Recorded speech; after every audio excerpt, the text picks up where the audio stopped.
but today is the day today is the day that everything went okay when I started recording. It looks like it's picking me up now, so hopefully it doesn't cut out again.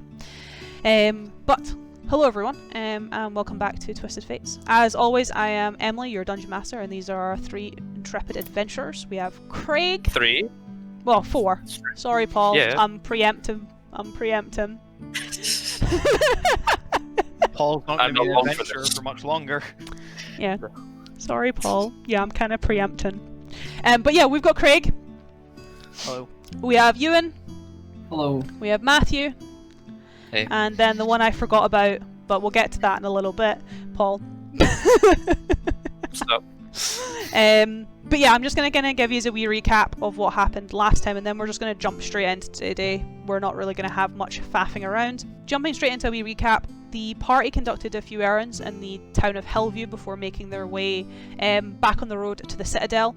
Eidolon had gathered some information from the local general at the barracks, and Wulfric picked up a few odd jobs from the local general store after finding out some information of his own from one of the 2 local blacksmiths, a dwarf named Simtori. Marcusar had spent the morning in the local church doing questionable things. Paul? I was trying to convert people. That did sound very weird when you said it like that. Paul went to the church to do questionable acts. It was questionable. It was questionable. You went in there to question their faith. You don't do that. It's not what a normal person does. You also don't call regular people's gods fake to their faces. You do that gently. But yeah, and Ranagash was a bit more normal and gathered some game for the travel so that he would have something to eat whilst on the road. Nothing really happened on their first day of travelling, as they kind of made their way down the main road to a small town called Hillview. And the evening, or their first night on the road, was spent with one another around the campfires. They got to learn a little bit more about one another, and specifically they got to learn quite a bit about our Iron Dragon Wulfric, learning a little bit about his love life, as well as a little bit about why he's on the road just in general. However, as they went to bed that night, the entire party looked on rather horrified at Eidolon's bedtime routine, with the sight and scent leaving its mark as they all kind of retired for the evening. It's a really odd way to put it, but not incorrect. Putting it delicately. The second day of their travel, as they got closer to Hillview, was a little bit more interesting, shall we say. As our party continued down the road, they came across a ruined cart and proceeded to investigate. And as they kind of investigated, they found some tracks which led them into a nearby field. There, they came across a man and his horse cornered in a ditch, having been run off the tracks by a pack of wolves. The party, of course, as any heroic band would do, jumped quickly to the man's aid. Well, most of them did.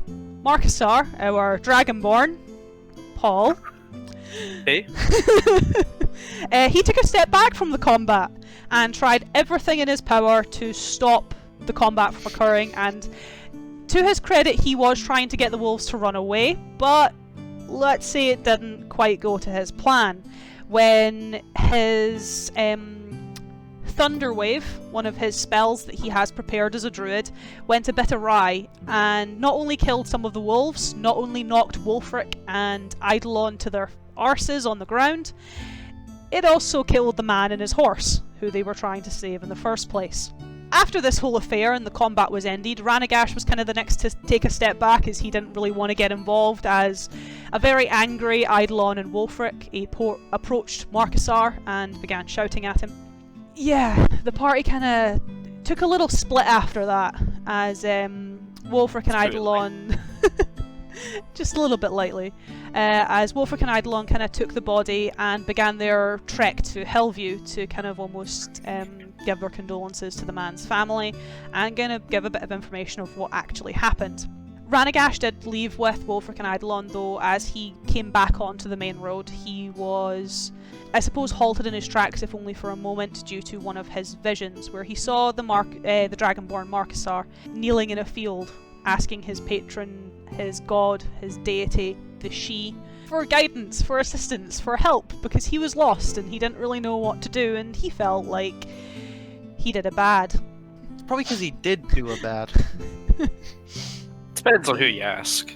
If you ask the guy that I killed, yeah. No, you just did a bad. You just did a bad. If you ask the guy that you killed, you won't get an answer because he's dead. But yeah, the party did reconvene, kind of. Marcusar left the fields and continued on the road to Hillview. They just kind of travelled in two. So Eidolon, Ranagash, and Wolfric kind of travelled as one group, keeping general conversation and trying to keep it a bit lighter, given the mood, shall we say. And Marcusar kept his distance. When the party did arrive eventually in Hillview, they went straight to the inn, who the innkeep was able to not only identify the body, but kind of give the party some lodgings. Well, most of the party. Marcusar didn't go in, he didn't really enter the town. He took the time to be close to nature and slept on the side of the road outside of town, which was probably for the best. Yeah. But it is, once again, the morning after, and that is where we are going to rejoin our party. And hopefully Paul's not going to kill anyone this time. At least no one unintentional, if he actually gets with the party in the first place. Actually, starting with you, Paul, I need you to make me a perception check. Oh, okay. Just because you are on the outside of town. You are obviously not in the inn. You're kind of camping close to the town, but not close enough that perhaps Eidolon or Wolfric could hear. 17. Not bad. So, I'll kind of describe what you see that night prior to, I suppose, falling asleep. So as you're kind of camped out, you begin to see that the town itself is quite quiet. It was quite quiet when you guys arrived anyway. Not a lot of locals pondering around, though as the night kind of crawls in, you do start to see quite a lot of guards patrolling the town. Any local that is out, they seem to either escort them or usher them home. You're not really too sure what all that's about. It's just more quite a common sight you see that night before you go to bed. However, one of the things you do see that night, though you are not too sure if it was perhaps a trick of the mind, a trick of the light, it was quite dark out and you're not the most proficient in seeing in the night.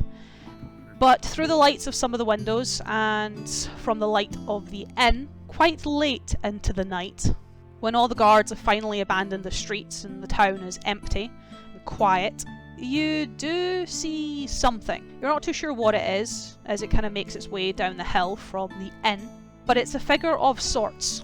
Quite a large figure, but not entirely human. Or at least you don't think so. It's almost a mass rather than a body. But again, you're not that proficient at seeing at night. You're not really clued into this sort of thing, and you ended up falling back asleep. Whether it was a dream or whether it was reality, you are none the wiser, shall we say. Wakes up, sees some horrifying mass and be like, chill. You can always give chase. Nah, I think he would just kind of go back to sleep with it. Okay. Noted. Getting into the morning as the sun rises, we'll kind of leave Marcusar by the roadside, at least for now. And we'll kind of jump... This whole campaign is going to leave Marcusar by the roadside. I really hope it doesn't. I really like your dragonborn, Paul. But we will jump back up to the Fox and the Hound Inn, where Eidolon, Wolfric, and Ranagash are staying. Ran and Wolfric, you guys are up in relatively good time. You get up, you head downstairs, and there's not a lot of people in the local inn, though that's not unexpected, as it's not really a place people stay. It's more of a pit stop on the way there. The only reason you guys really stayed is because it was nighttime and you had a dead body. But the thing that does stand out to you is, even from your time in Tenon, the first morning you guys woke up, for you, Ran as well, you are quite an early riser. Eidolon was usually downstairs waiting for you, or at least at a table. He's not there this morning, as the two of you sit down and the innkeep brings you some breakfast. For as we go upstairs, Eidolon, you do wake up. You're slightly more groggily than usual, I suppose. You kind of wake up with a rather splitting headache. Not too unusual, given your circumstances to which you sleep, but it's a little bit more painful as usual, and as you kind of sit up and begin to rub your temples, you notice that your hand is a bit cold in comparison to normal. Upon inspection, you notice that you managed to rub your forehead with your left hand. Not your right hand. So that wasn't tied down. That's not nice. As you do inspect that, you still have your manacles on. However, your bedpost is no longer there. It's in splinters on the floor. Great. Okay. I can't really repair that right now, so oh well. As what would you do? I'm going to approximate this has maybe happened maybe once before, not too often. But This won't be too unfamiliar. More just pick up the splinters of it, more just make the bed as nice as possible and just kind of rest the remains of the splinters kind of just on top of the sheets. Rip bedpost number 2. I don't have much to leave, but you know, I paid for the room. She gave you the room for free, actually. She gave the room for free. Should have seen this coming. You know, hooligans just pick off the road. Give a nice room too. Shatter your bedposts. As I imagine, kind of, you gather your things and head downstairs. A little bit. Flustered isn't the right word, but it describes it somewhat. Pick up, close the door, look left to right, make sure no one's coming. No, it seems quite quiet, though you can hear a little bit of pattering and pondering from downstairs as you eventually make your way down into the main area where Ranagash and Wolfric are already sitting having their breakfast. Yeah, for the first time in a very long time, instead of wandering over to a table to sit down, he would wander over to those two who are already sitting down to sit down with them. Good morning. Morning. As he'd more just sit down tired and more just rest himself against a seat. And lifting up his spoon. I'll tell you what. The oatmeal in this town isn't half bad. He give a slow nod before looking up to see if there's anybody, I guess, serving, before, I guess, asking for oatmeal. There's not really anyone serving, though. You can see the kind of... I suppose she's a bit more tired than she was last night, though not unexpected given what you guys brought into her inn. You can see the innkeep from last night. She's kind of pottering around behind the bar. Though, as she sees you coming downstairs, you can kind of see her disappear behind a door, and she does come out with a collection of food for you. That's good enough for me. That's good enough for me. As you kind of have a little bit of time, I guess, to, shall we say, discuss your plans for that day? Right, I took the liberty of writing up a to-do list, right? We've basically really only got 2, maybe 3 things to do. Unless you guys had any other pressing plans. As in this village? In this village, yes.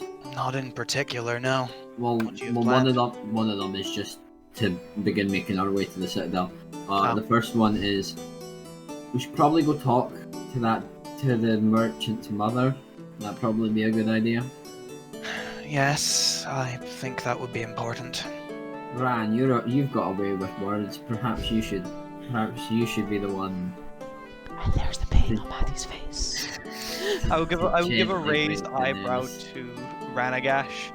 I thought you said your proficiencies were talking out of problems, not talking your way into them. I didn't talk my way into this one, but I can certainly try and get out of it. Then good luck with that. Appreciated. I don't trust you'll need backup against a old grieving woman. Yeah, let's hope not. Yeah, trust me. And besides, we know for sure that you're not going to hurt her, which means the worst thing she's got to worry about is the crushing grief that some fuck about druid murdered her son. Idlon would just give a yeah, that sounds about right. Give a nod towards Wolfric. Just that summarizes it pretty well. You'd be surprised that being part of a mercenary band. I've never actually done this, so I'm gonna leave it to the man that's good at talking.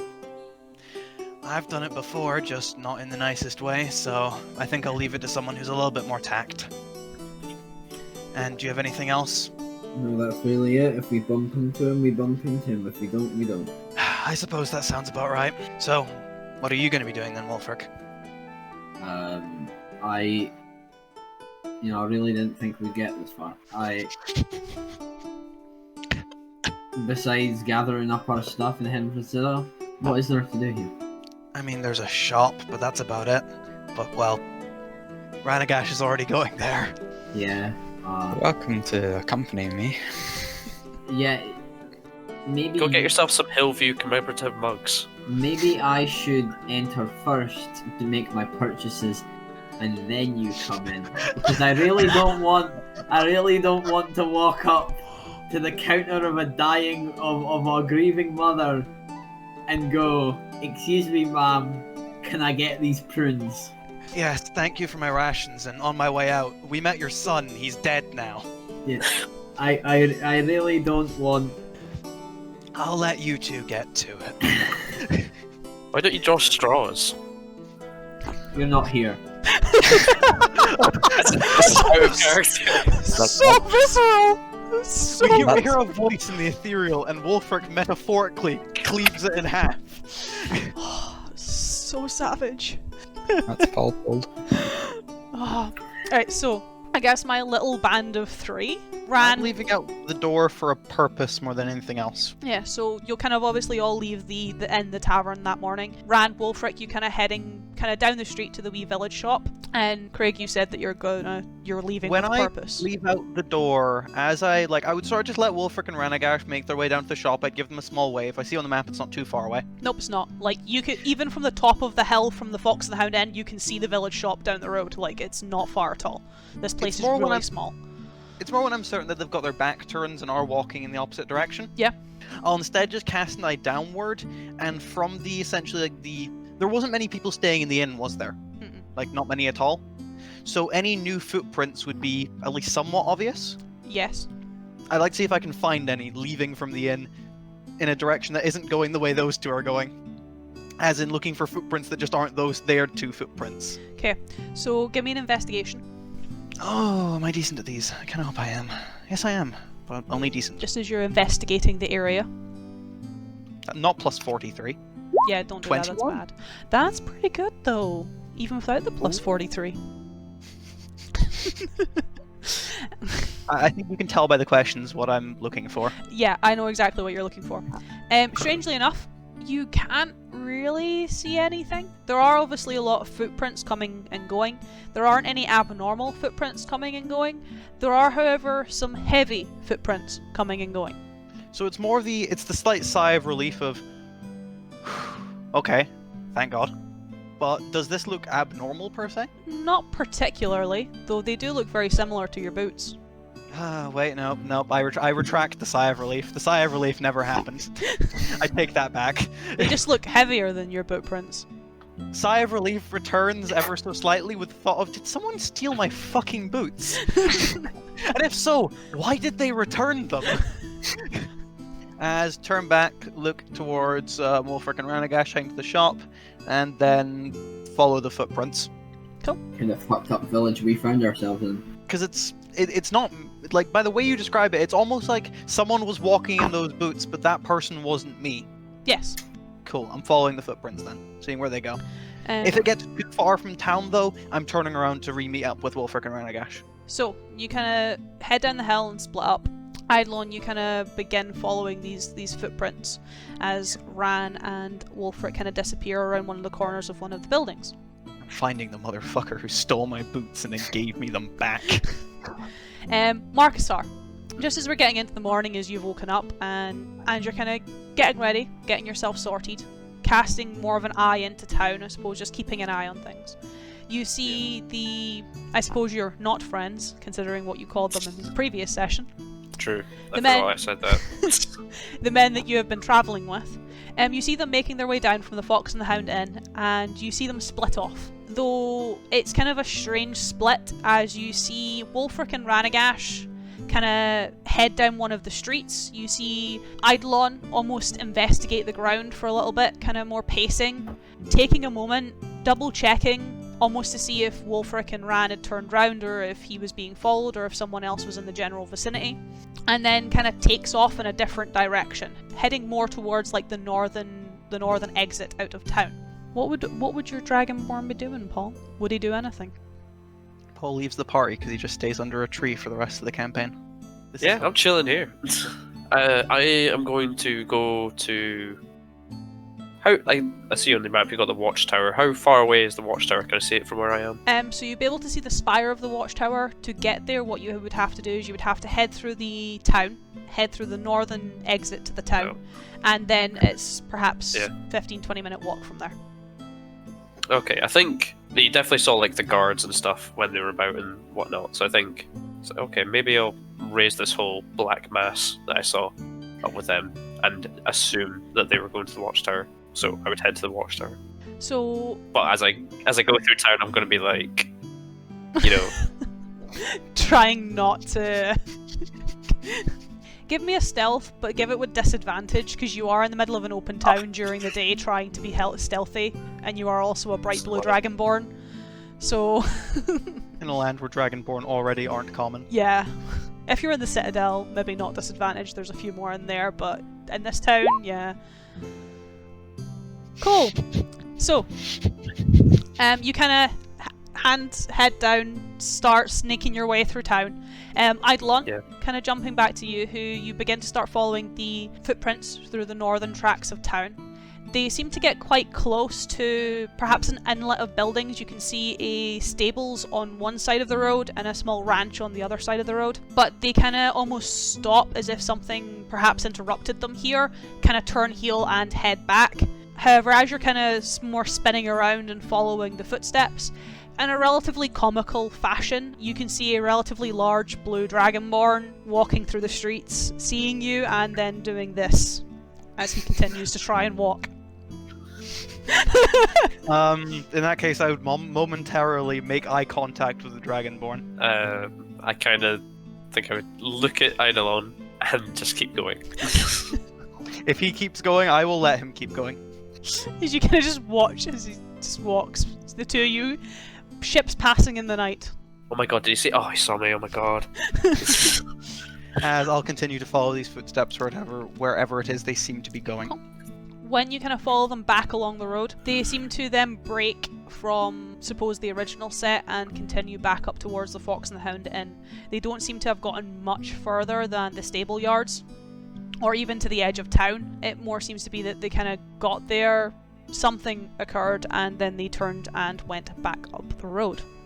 In that case, I guess whilst just waiting for Ranagash and Wolfric to be done with what they're doing, I'd head back to the area with the ranch and the steading, and essentially around where the footsteps end, essentially do a small investigation, I guess would be the best way to put it. See if I can find like signs of maybe like a conflict or like Anything. someone else who got involved, or remnants of maybe just like if there's small blocks of blood on the ground or small bits of cloth, things like that. Cool. Give me an investigation. I'm not going to get as lucky as my first Another roll. one. I'm not going to get as lucky. 16! That's That's not pretty bad. good. So you can't really find anything, I suppose, unusual. The only thing that you could probably find on these roads in comparison to leading up to the inn or nearby the inn is there are a lot of heavy imprints around here. Yeah, so like metal shoes or like sabatons or like greaves, like the kind of big heavy metal boots of soldiers, seem to be Okay. imprinting into the ground, both walking to and from and in different directions. Probably just guards, nothing unusual there. Most likely, yes. There is, even as you're looking out into the distance, you can see the walls and spire of a local watchtower, so they're most likely from there. It's nothing too unusual. And obviously the innkeep did mention a curfew last night, so you can imagine they were here for those purposes. In terms of interacting with the footprints that you yourself are following and you yourself are tracking, there doesn't really seem to be any. However, you do notice that the footprints themselves, they obviously turn heel to like head back towards the inn. Before they do that, before they take the step back to turn around, they do almost turn slightly as if the body posture turned, with the tips of the toes, with the imprints of the shoes, scuffing the ground, scuffing the dirt, picking up a few of the rocks with it, and turning towards the ranch. This small little house where you can see a kind of expansive field of relatively dead crops just on the edge of town. Cool. In that case, if it seemed that they were intentionally pointing that direction, I'd make my way in that direction towards the ranch, did you say, yeah? Yes. Dope. So what we'll do is we'll jump to Ewan and Matthew. As you guys are approaching the village shop, this is quite a small thing just at the end of the street.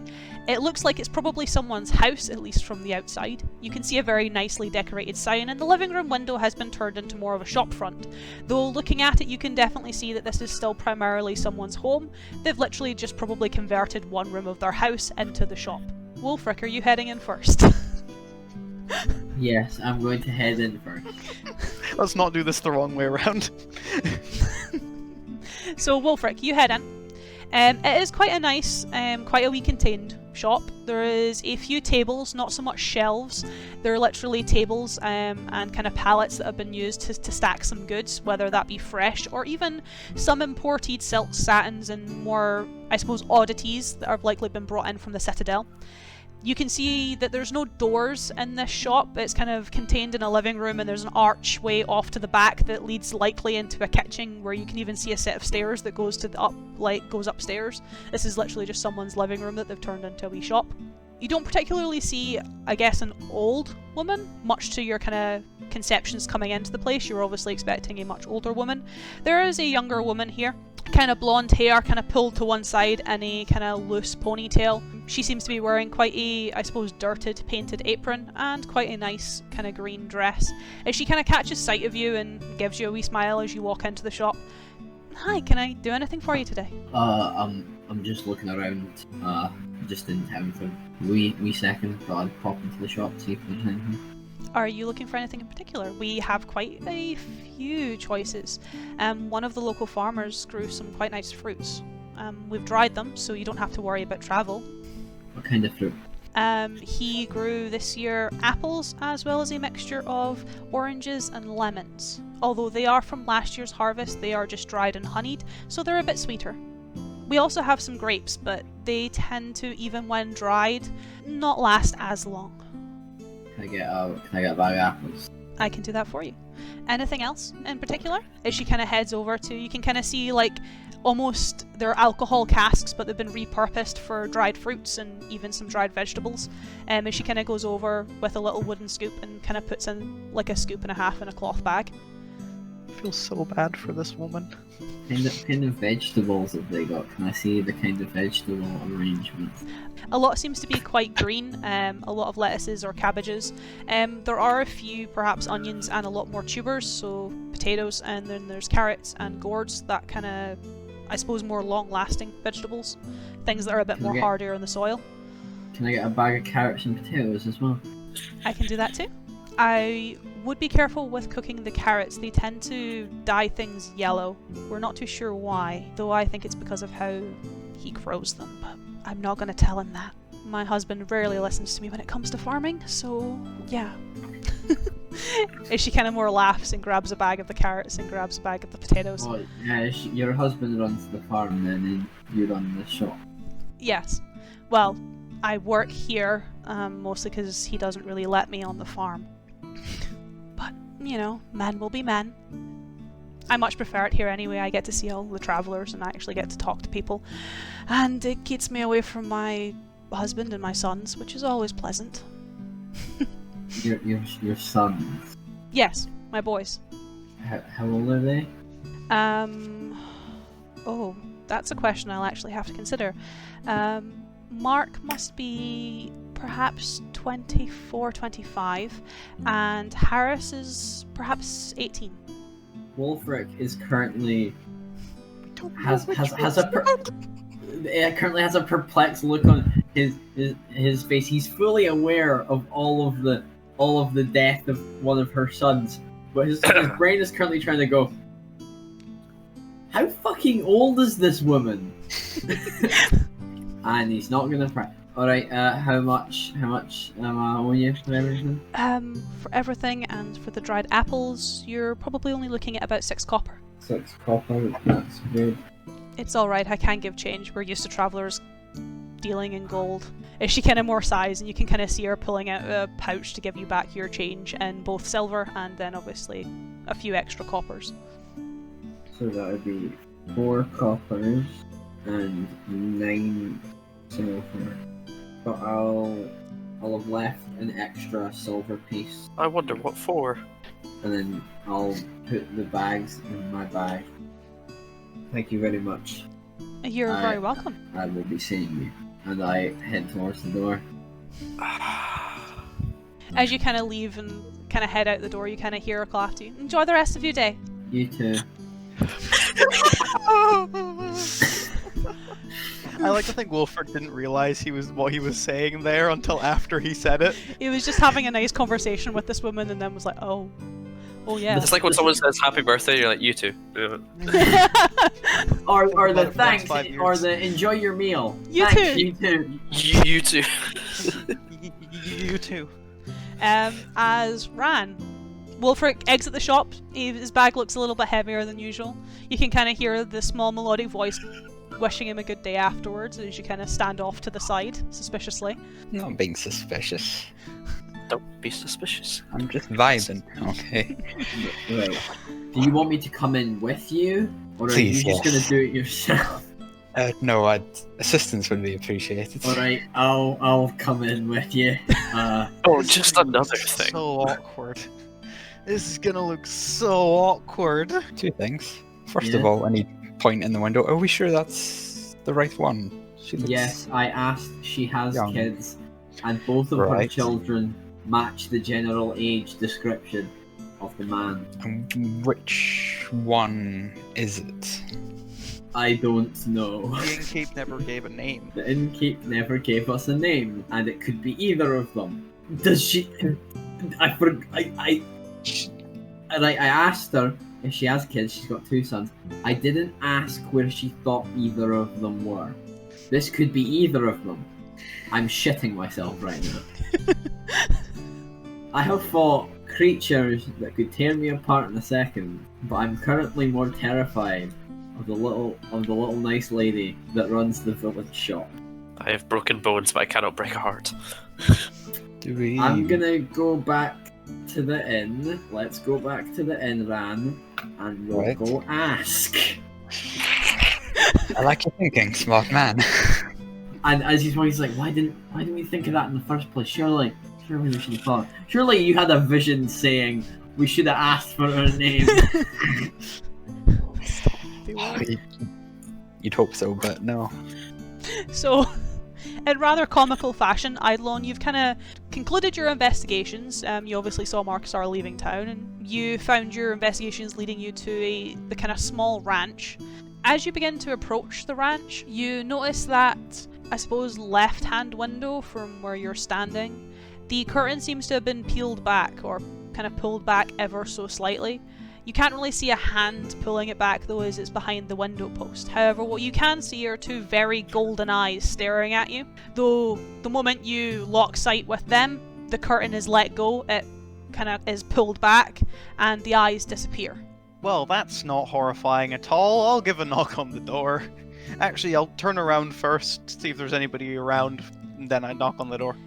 Just as you turn around, prior to you knocking on the door, you notice just at the crossroads to the town heading back up towards the inn, you see Ranagash Wolfric heading back up the road. Well, Eidolon would assume that means that they're probably done already. As you give a knock on the door. I'll give a knock on the door with the intention of, okay, I'll head back to the inn the second I'm done here. Cool. As you kind of give a knock on the door, you kind of hear quite a small voice coming from inside, almost as if they're nowhere near the door, they're more just echoing the voice throughout their house. What do you want? Nothing in particular. I was just wondering if anything strange happened around here last night. Why do you want to know? I think some of my belongings have been taken, and I'm following up the lead on where they're leading me to. Currently, this is the only place I've got. What kind of belongings?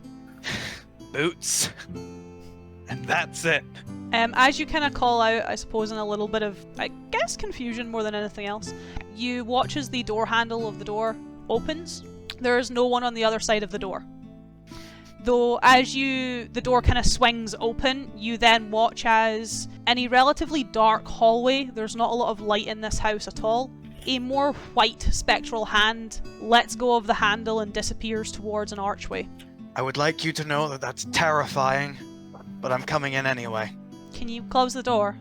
I would ask, can't you already do that if you've got a spooky telekinetic hand? But yes, I can do that. As I'd enter the house and close the door. You I don't have dust my feet off as I enter. you don't have dark vision, do you? Not yet. So as you enter into this house, it is very dark. It is technically considered dim light, but even you're struggling to kind of make out more than shapes. Is it potentially possible for you to light, like, torch or You're not going to scream. lamp? I don't intend to. Promise? Yeah, sure. It's the archway on your right. As you kind of hear a call out, and shortly after that you hear a small snap of the fingers as, I suppose, tiny flames begin to erupt kind of around the room. A strange purple glow as the flames almost look like they're dancing, though cast enough light for you to see into quite a small and dusty house.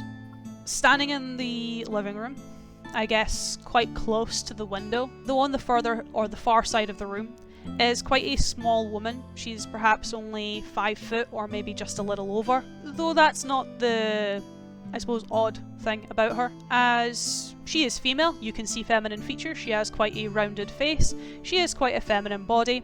However, you can also see attached to her head are very large horns, and kind of almost batting the end of the curtain just across the floor, just kind of scooping up some dust, is a relatively long tail. Again, you can see these golden eyes staring at you. There is no iris, there is no pupil, they are just pure gold. And in the purple light, her skin almost looks like a red wine, that really bright burgundy colour. So I guess just taking note of the features, mainly like the tail and the horns, Eidolon would just give a sigh and just say, "Are you going to thunderwave me off my feet?" I mean, I know some magic, but I don't intend to if you don't attack me. Do I have a reason to? Most people around here would if they saw me. I don't know what you are. You can kind of see that she raises an eyebrow at that. She kind of has short cropped hair, and you can almost see the few flecks of her fringe almost part as she does so. Is there a couch in this room? There is a small seat, yes. I would more just look over to it and then look up to her and just kind of like cock head to the side like, "Can I sit?" You're welcome to. I'd walk over and just take a small seat. Listen, I don't know what you are, and don't take any offense by this, but I don't really care. I need to know why someone might have stolen my boots, of all things. I don't really know about any boots, but I did see something strange last night, if that helps. Yeah, that's why I'm here.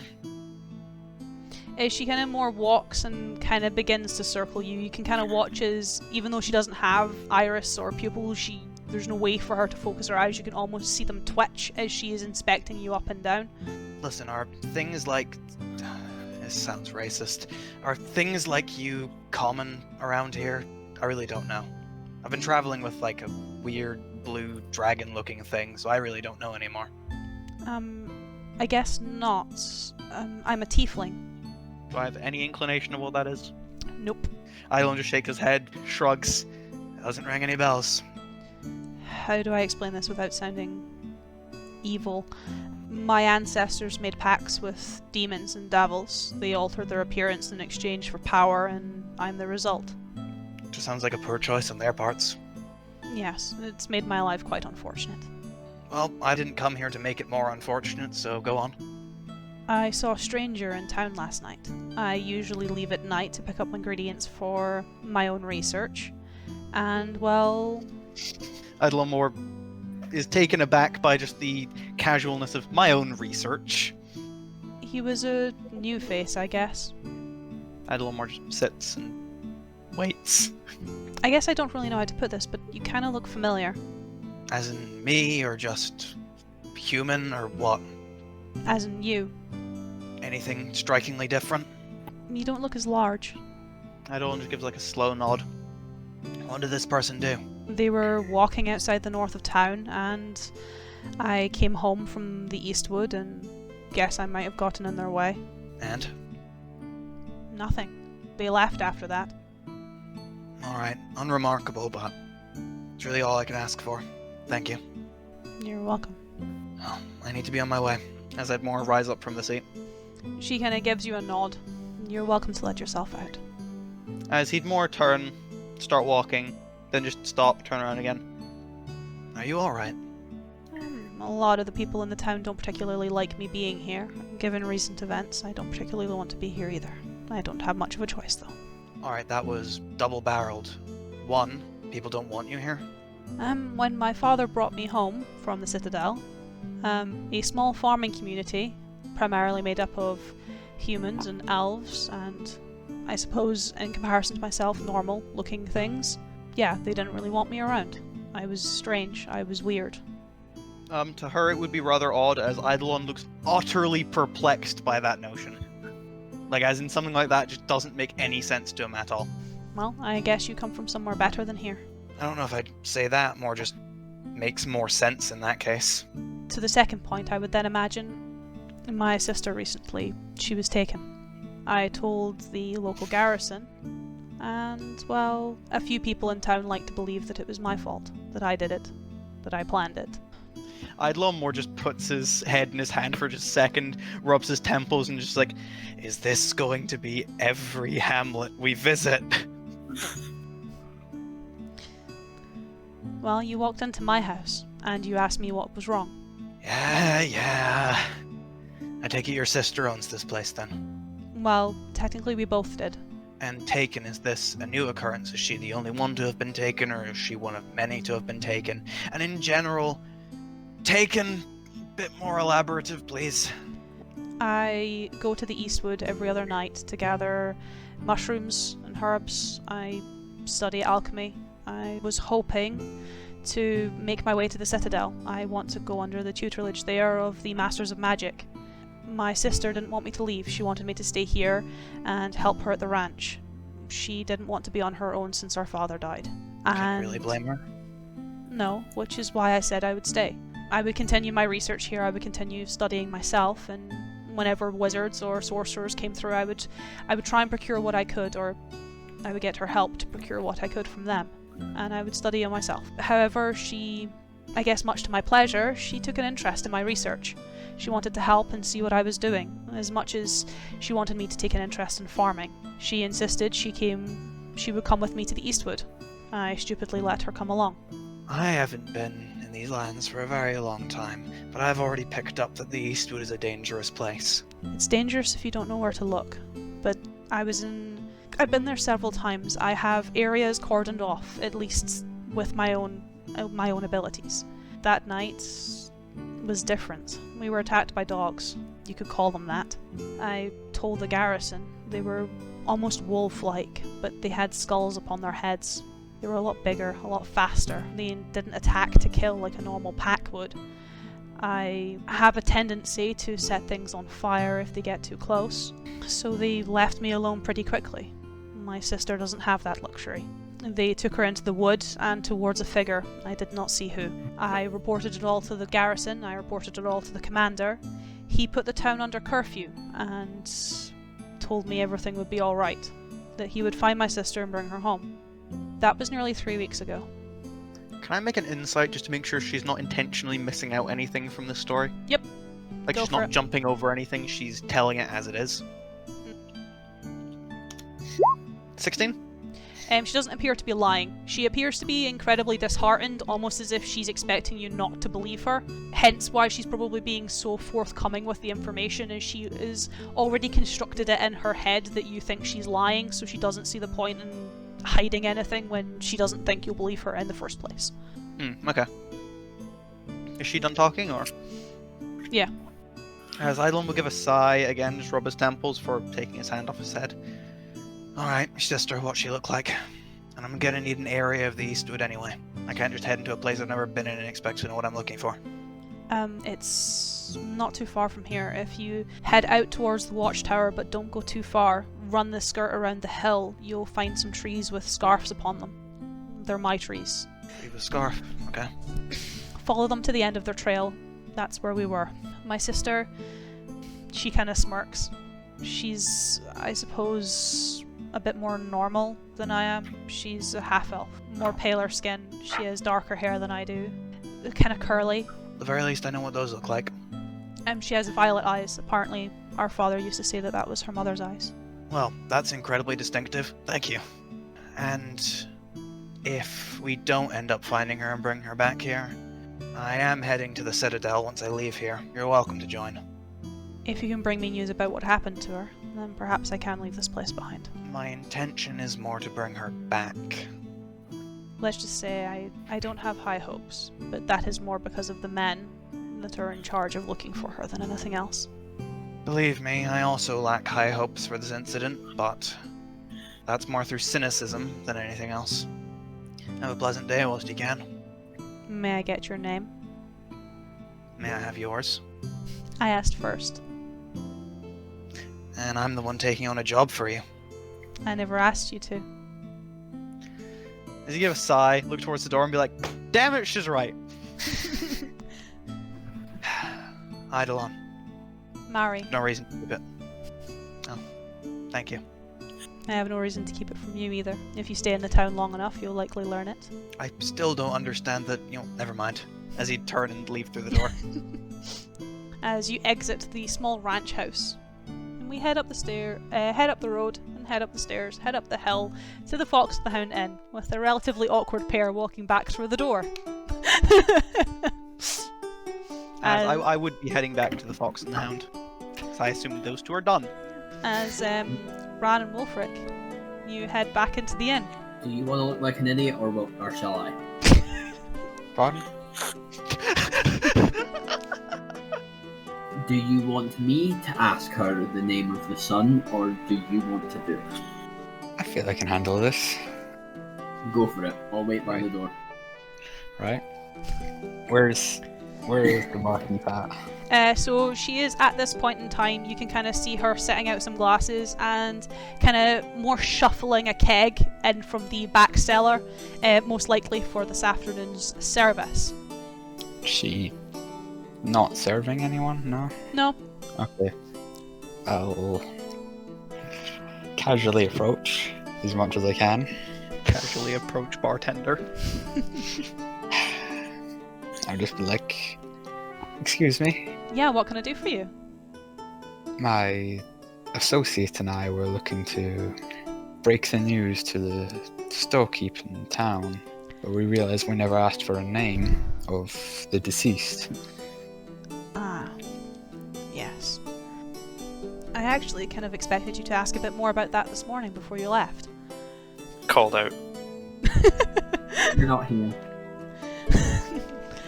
That's, the boy's name is Kieran. Kieran Partham. His mother's Elaine. Elaine, right. What? I mean, I'm not there. I know what you're thinking though.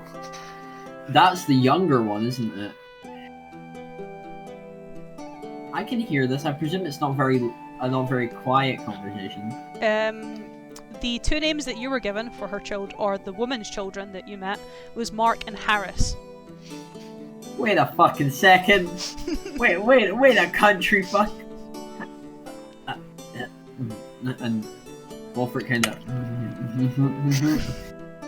And with that, I'll take my cue to just thank you for your help. We'll be on our way. Ran.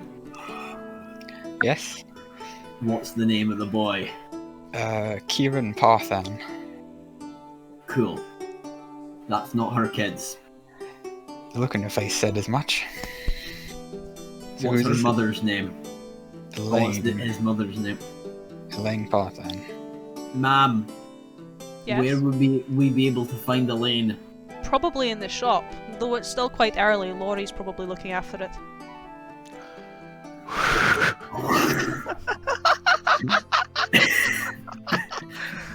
Traces Oh, of her. that could have gone so That could have gone badly. so poorly. Oh. Right. And Right. breathe out. Unclench. Before I have a fucking heart attack, let's go back there. We almost told a woman that her sons were dead when they weren't. Jesus Christ. It's close.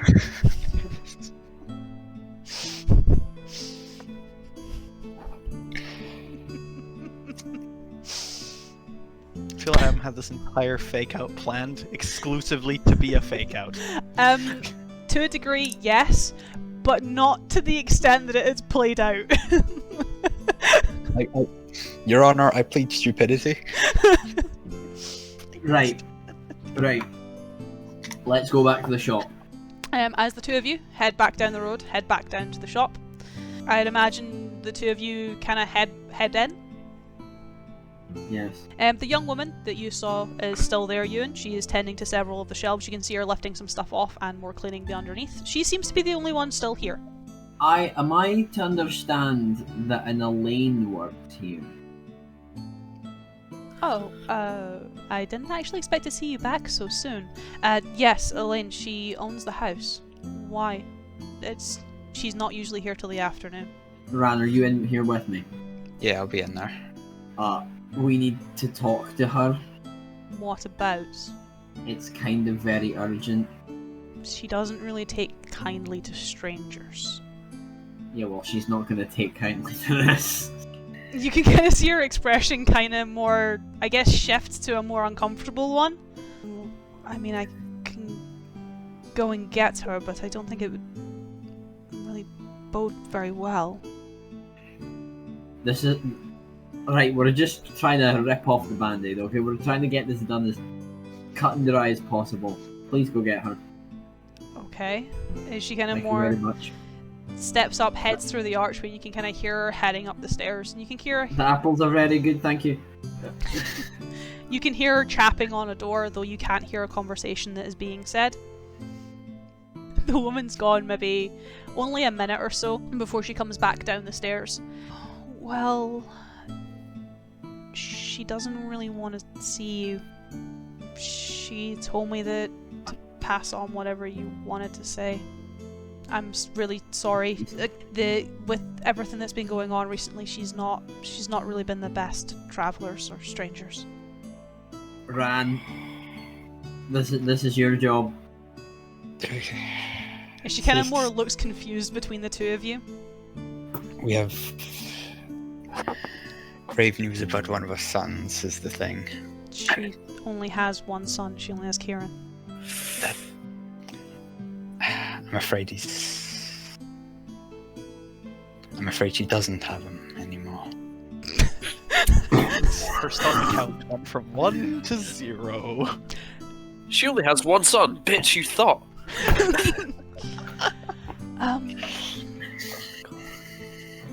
Okay. Okay, it was perhaps a bit better you told me than her. She would probably be chasing you out right about now. Understandable. Can I... Of course. How? There was an errant spellcaster. Okay, this doesn't make it any better. In fact, He and his- it makes it worse. Kieran and his horse were being attacked by wolves. Me, my friend here, another friend of us, Eidolon, we sought to assail the wolves. However, there had been a fourth person who had been following us, part of our group, We didn't know him. foolishly, who He doesn't go here. cast a spell that grievously wounded the horse and killed Kieran. Did the wolves have skulls upon their heads at all? They just looked like regular wolves, didn't they? Yes. They were just described to look weird. They just look like regular wolves. I guess that clears up something, but doesn't really help everything else. Wolves with skulls on their heads? You gentlemen, you probably came into town last night, yes? Indeed. Yes, Just before the curfew, or just after? just before the curfew. We had an instance, perhaps nearly a month ago now. A local girl was taken, apparently by some wolves with skulls on their heads, but it was the result of, or depending on who you ask, they blame one of the local girls, her sister, in fact. Why would they blame why would they blame her sister? She's a little bit more reclusive. The reason I got so tentative with spellcaster is she's known to cast magic. It wasn't her. It's more Elaine. She doesn't particularly like oddities or strangers. The girl she considers a stranger. She takes parts of the stories that have come back from the garrison at the Watchtower, but not all of it. And well, I guess she's kind of on board with Cameron in the sense of, well, Mary made it all up so that she could get rid of her sister. Complicates things further with obviously the how of Kieran's death. Yeah. His body is thankfully in one piece. That's literally the best news that we can give in that situation. Where is it? It's in the cellar of the Fox and the Hound. Oh, so it's with Cameron. That's fine. I can get my husband to.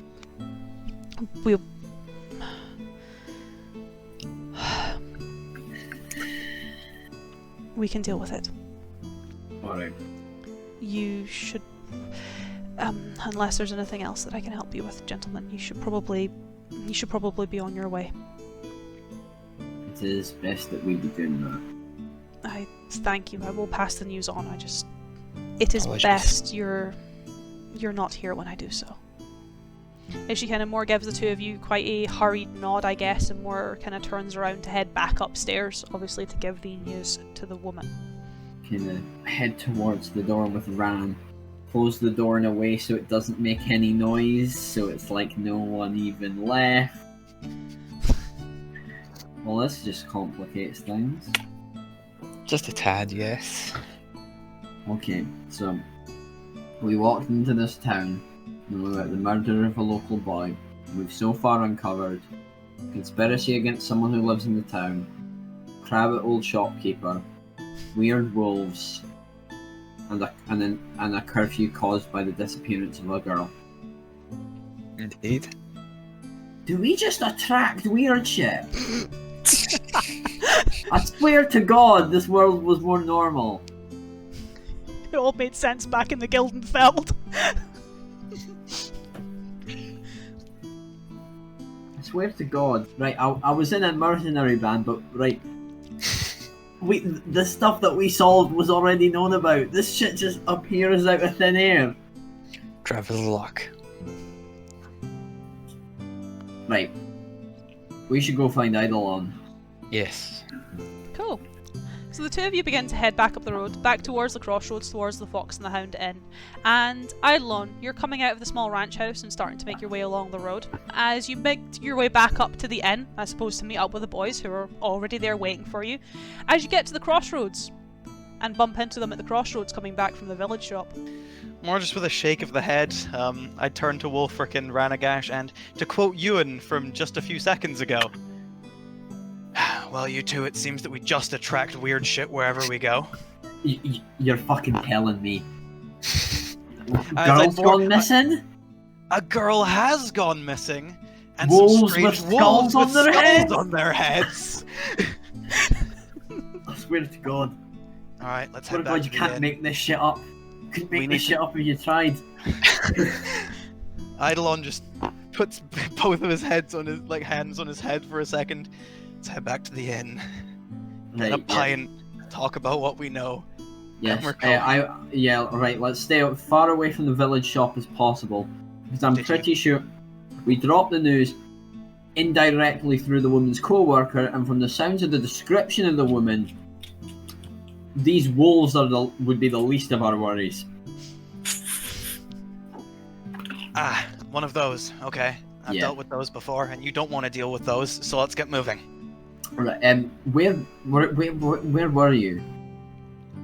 Well, I was investigating some strange footprints outside of the inn. They led me to some girl's ranch. I think her name was Mary. That's the name of the weird spellcaster girl She's that the not. town doesn't like. Well, she's weird, and the town don't like her. But Well, you met her? You met her, right? What's she like? Is she particularly sinister? Is she like? Well, I thought she was sinister when she opened the door using a ghostly skeleton hand. But no, she's just a caster. She's a creature I don't recognize the name of, but that's probably purely because I grew up away from everything else. I didn't recognize the blue one when we first met him. With Right. the kind of three of you beginning your investigations, however, and kind of gathering your information, I will jump to Marcusar. Wait, my turn. Yours is more one event encapsulated than anything else. Yeah. As you kind of head from Hillview towards the Watchtower. The Watchtower is a pretty impressive building. It is relatively new in comparison to the rest of the town and is set upon quite a high hill not too far from the borders of Eastwood. You can kind of see it. There's a small outpost set at the bottom of the hill. You can see the walls above you as well as the barracks itself with the Watchtower poking out. And there is a set of old stairs that lead from the base of the hill to the top of the hill, with a kind of palisade running around before you can kind of see the gates above you. There are men wandering around the base of the hill, though none of them really seem that bothered by you, unless of course you want to interact with them. I guess I'd like to approach the first guard. It's like, I would like to speak to someone about something I saw last night. What is it in particular, sir? Not quite sure. It was a large, dark mass. It resembled no creature that I would have seen. You'll probably want to speak to the commander then. Lead the way. Watch your footing on the steps. They need some work done. As he kind of more stands up, you can kind of more see him toss a few coins into a pile. I'll be back later, boys. Don't deal me in just yet. As he kind of starts leading you up this staircase. And true to his word, a few of the stairs do almost kind of buckle under your feet, as you're a little bit heavier than a normal guy. But he takes you up towards the gates, where he kind of gives a nod to the two guardsmen, as they kind of allow you entry, and you wander into this watchtower. As you're kind of walking around, you can see that there are a few buildings in here. Primarily a stables and a blacksmith, though the stables only has a few horses in it. And the blacksmith itself, or the smithery, seems to be unlit. It doesn't have its forge ablaze, and there doesn't really seem to be anyone tending it just in general. There are quite a lot of men here. They are garbed in half plate and full plate, as well as just a few in breastplate. Various different training and sparring matches are occurring, but you do, as you are kind of turning the corner and being led to the main barracks building, you do see a campsite off to the right hand side, where there are, I suppose, a bit stranger garbed men. They seem primarily elves in comparison to a mixture of half-elves, humans, elves, dwarfs. These are majority elves. They don't seem to be in plate, they seem to be in leather. They don't seem to be bearing the same brand as the rest of the men. They seem to be bearing more of a laurel leaf instead of like almost like a diamond. They are drinking, they are a lot more merrier. They don't seem to be training, though their garb and appearance seem to be a bit more haggard and, I suppose, worn than the rest of the men training here. However, the gentleman you're currently following leads you through the barracks, in which case can you give me a perception check just as you're kind of wandering through, as he's leading you up the second flight of stairs. A natural 20. Very nice. As you enter into the barracks, the first thing you notice is the sound of the men training is absent, it disappears, and is replaced with quite a melodic singing. However, the singing is in a language you don't particularly understand. You've never heard the words before, you've never heard the dialect even, though it does seem to be quite pleasant. It is very nice, it is quite tuneful despite being a little bit guttural. And as you are led on the second floor and turn the corner, you can see the source of the singing. I suppose, relatively strange woman. You won't really have seen her likes before. She is quite clearly elvish. She stands nearly over 6 foot tall, dressed in what looks like doctor's attire, old-fashioned style, with very long silver hair that is tied up into a very tight bun, and very almost amethyst skin. She is, I guess, an oddity, hence why she catches your eye, not just her tune but her appearance as well. As the guard turns the corner, heads up a smaller flight of stairs, and leads you into a more lavish office space that, rather than being a, I suppose, commander's office or even a barracks office, is more like a penthouse or something you'd find from a royal palace, where he leads you into an open drawing room where you can see doors from the left, right and centre leading out into a balcony, a very large bedroom, a dining room, and then a private office. As he tells you to take a seat before disappearing into the office, closing the door, and you can hear muffled conversations coming from behind it. Can I just do a quick little check of the room? Like, obviously I'm not gonna be opening drawers and stuff, but what can I see on the walls? Anything I don't know, books, papers, anything that I can see? As you're looking around the room, there doesn't. When you walk into a commander's room, you expect there to be maps. You expect maps of the local area. You expect perhaps diagrams or diorama, perhaps armor, or I guess even tactics. Anything like that, really. Anything to denote a sense of status, anything to denote, I guess, a sense of expertise in terms of military prowess. There's not a lot of that here. At least in the living room you're sitting on, the couches are very lavish. They are laced with gold filigree. There is a relatively nice fireplace that is got the coals from last night's fire. There is a set of armour, though it is purely decorative, sat in one corner that brandishes the diamond of the citadel. There is some weapons on the walls, though again they are purely decorative, laced with diamonds and filigree. And everything smells like perfume. Even the doors, the paintings on the walls, detailing around the rims of the windows, everything screams expense. This is, I guess, what you'd expect from perhaps a lord's room or a statesman's room or even a diplomat's room, not a commander of a garrison. As you're kind of sitting, I suppose taking in the views, the soldier comes out, followed by a relatively well-built man. He looks quite athletic, he's quite muscular. His hair's, well done, his beard's well trimmed, his skin looks like he keeps it in good condition. He is wearing some armour. You can see he's currently in half plate. That is gold, it is very shiny, it's very well decorated. He does have a weapon to his side that looks a little bit similar to the mayor's rapier from Tennant.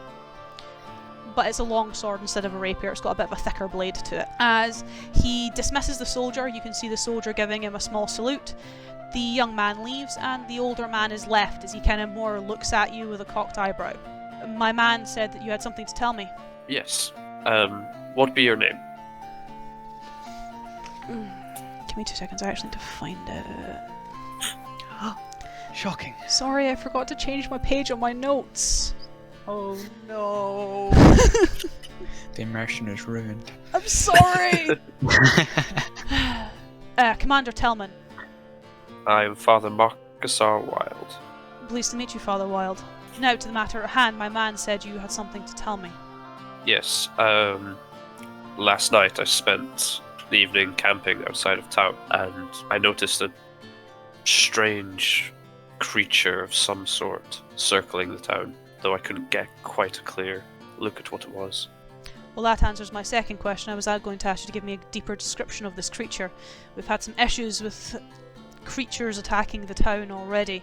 What kind of creatures? Dogs. Or at least that's what she claims they were. We are currently looking into it, though I have not found such creatures. Well, what I saw was not a dog, but a weird, dark, large mass. Didn't resemble anything I'd ever seen before. Then it will have to be something we look out for on top of everything else that is currently bothering this town. Has these issues been troubling the town for long? Perhaps a month now, but it's nothing you need to worry yourself with. We have it under control, at least as much as we can. The scouts at my disposal are investigating the matter, though they are quick to inform me that they cannot find anything pertaining to the young woman, nor really anything pertaining to the dogs that the young woman even claimed existed. But Hillview is safe. What young woman might this be? It was one of the locals, a strange girl named Mari. She came home late one night, coming into the garrison, and, well, informed myself and my men that there was rabid dogs in the woods that took her sister, carried her off to some unknown man. We have scoured the woods countless occasions. As I said, my scouts are looking into the matter, but no such man or no such beasts have been discovered. So, town is in curfew until further notice. I'm not sure if this would interest you, Commander, but I myself am a druid and might be of some assistance in tracking these creatures. If you would be so disposed, I could pay you quite handsomely if you could find out what happened to this girl and even perhaps quell these beasts. You perhaps would have better luck than my scouts. Perhaps. I have somewhat of an affinity for nature. What do you know so far? Nothing more than what I've told you. Perhaps, if you can talk to them, my men might be able to tell you some more. They're usually getting drunk at this hour. Perhaps that's why they can't find them. They always seem to be drunk. If you can talk them out of that, I will pay you for that too. Then you'd be my miracle worker, as they are beyond useless. I'll have a word with one of your guards. But before, can I ask, it's a very lavish room for someone of your position. It is lavish because I have my position. But Hillview is, from what it appears to be, quite a small town. I'm not from. Oh. I'm not from Hillview, I'm from the Citadel. I brought what luxuries I I'm- had here when I was stationed here. I was actually on my way to the Citadel before stopping here. What was your position in the Citadel? I was a commander of the Commander of the Western Guard? Garrison. I looked after the brewers as well as the carpenters. And why were you taken from the Citadel to this seemingly small village? They looked for men to be restationed. My intention was actually to arrive in Tenon, though my position was already filled by some woman on the streets. Marksar's noting down that sexist comment. I was no longer needed, so I was stationed at the new Watchtower in Hillview. Hence, I brought the luxuries of the Citadel to here. Well, you're more fortunate than some. I shall go speak with your men, unless you have anything else that I should be made aware of. Nothing that I can think of. Thank you, sir. I will leave you to your business. As he kind of stands up, does give you a small salute, though given, I guess, the salutes you've seen Eidolon give, this looks relatively half-hearted. As he kind of gestures and leads you towards the door, kind of giving you a nod as you begin to make your way out of the barracks.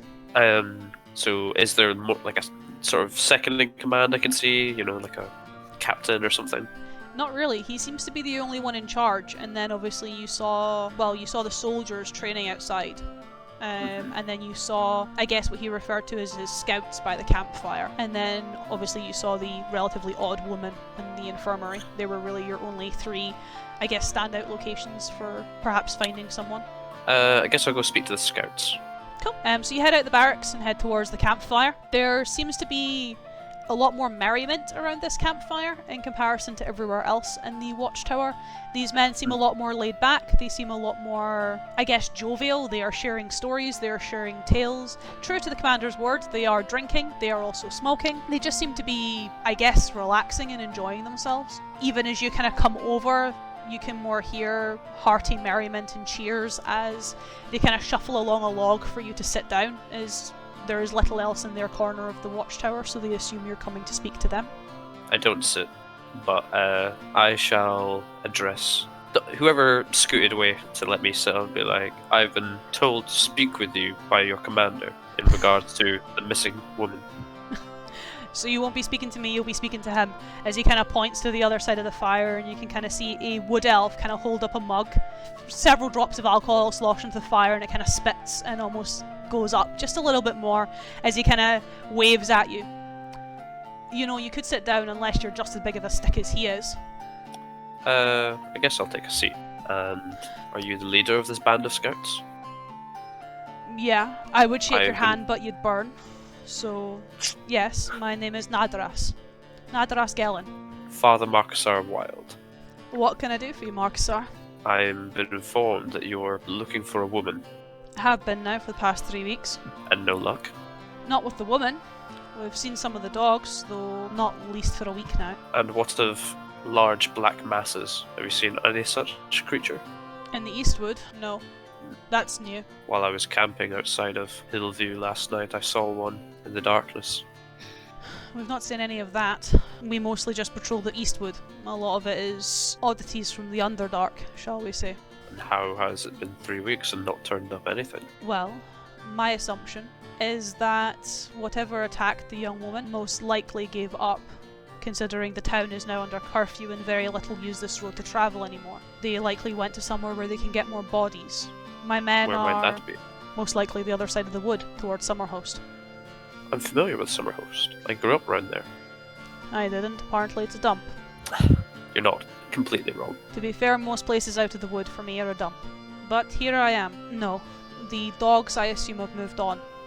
They can't really get their fill anymore. There's not a lot to hunt in the Eastwood, so they're likely where there's more to hunt. My issue regarding the girl is she could be anywhere.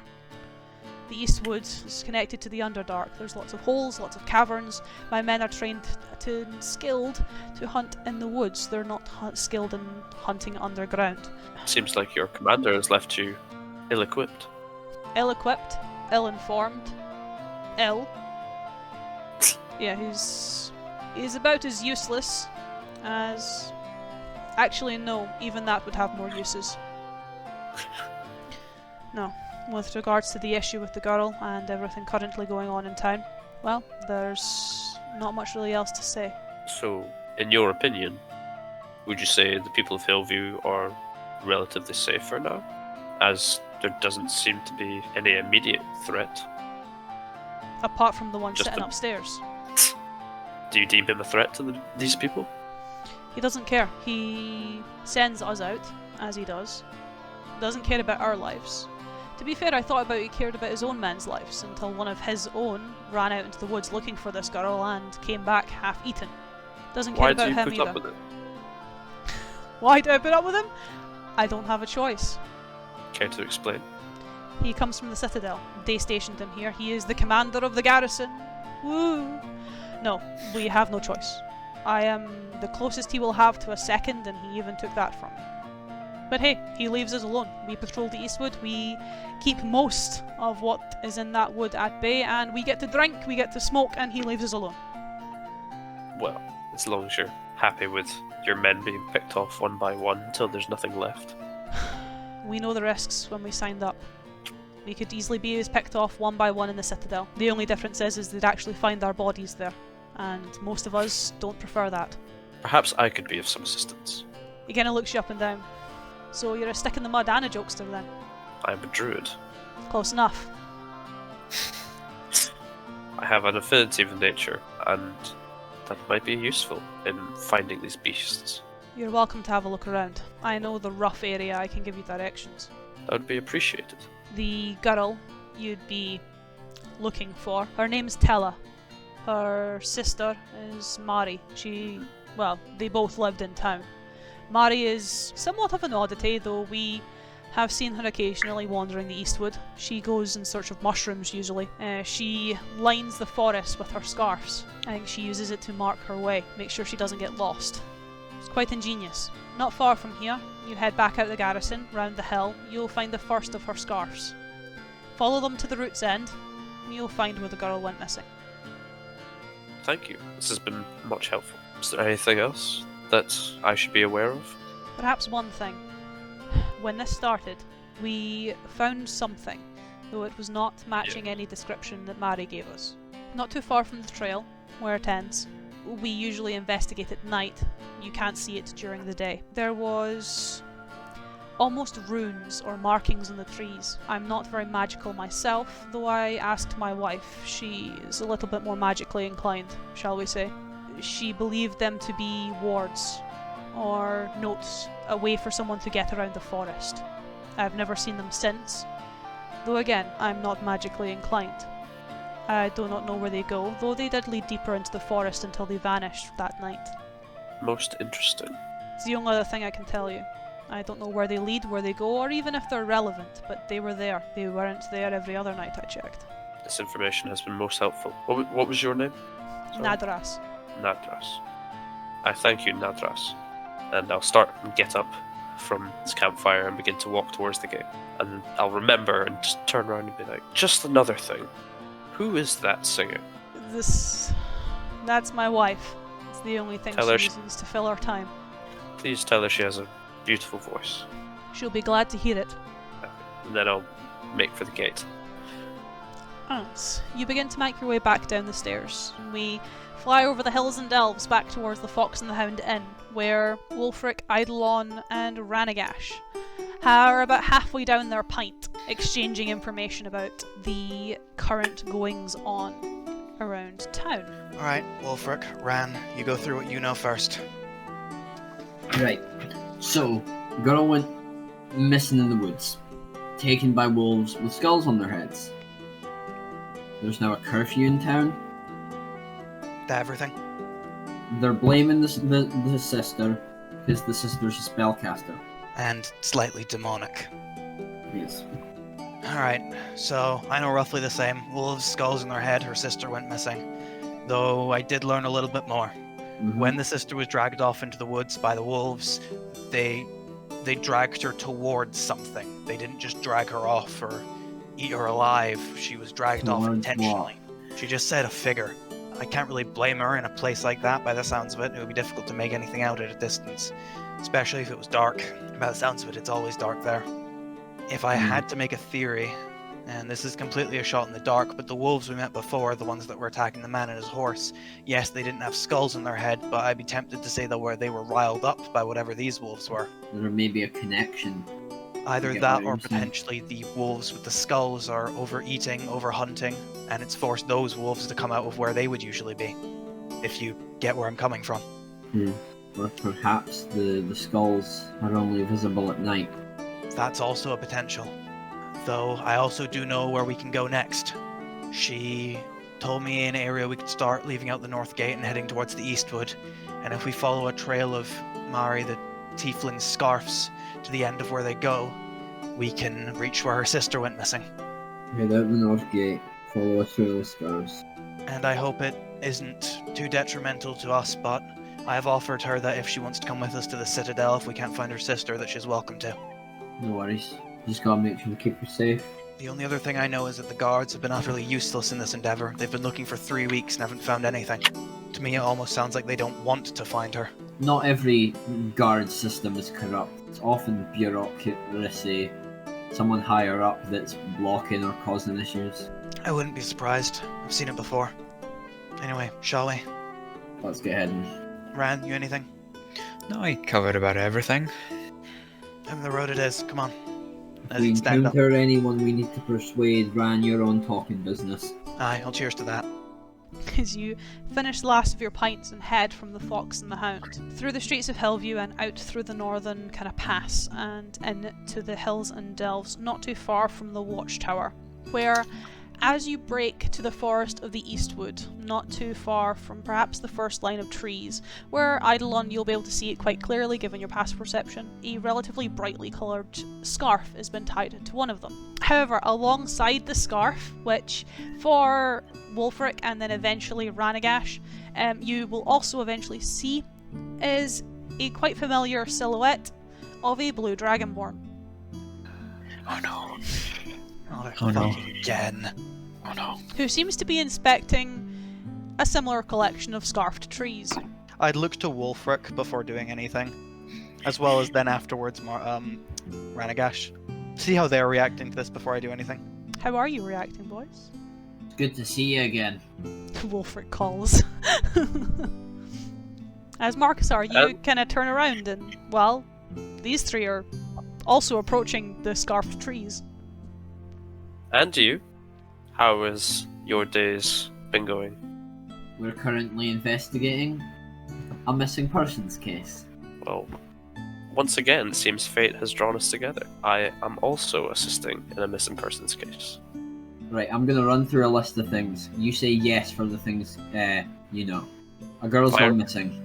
Correct? She was taken in the woods by wolves. Yes. The wolves had Dogs, skulls I on their heard. heads. The skulls I didn't hear, but dogs, yes. They were being taken towards a man. I had heard that, yes. They're blaming her sister. You didn't hear that. The sister was mentioned. They're accusing her because she's a spellcaster. Again, that wasn't mentioned to me. And that's probably not the only reason. She also she is also of fiendish blood. She's a tiefling. May I run down with you what I heard? Yes, go ahead. The attacks began about a month ago. Sounds about right. 3 weeks. I spoke with the commander and his scouts at the Watchtower.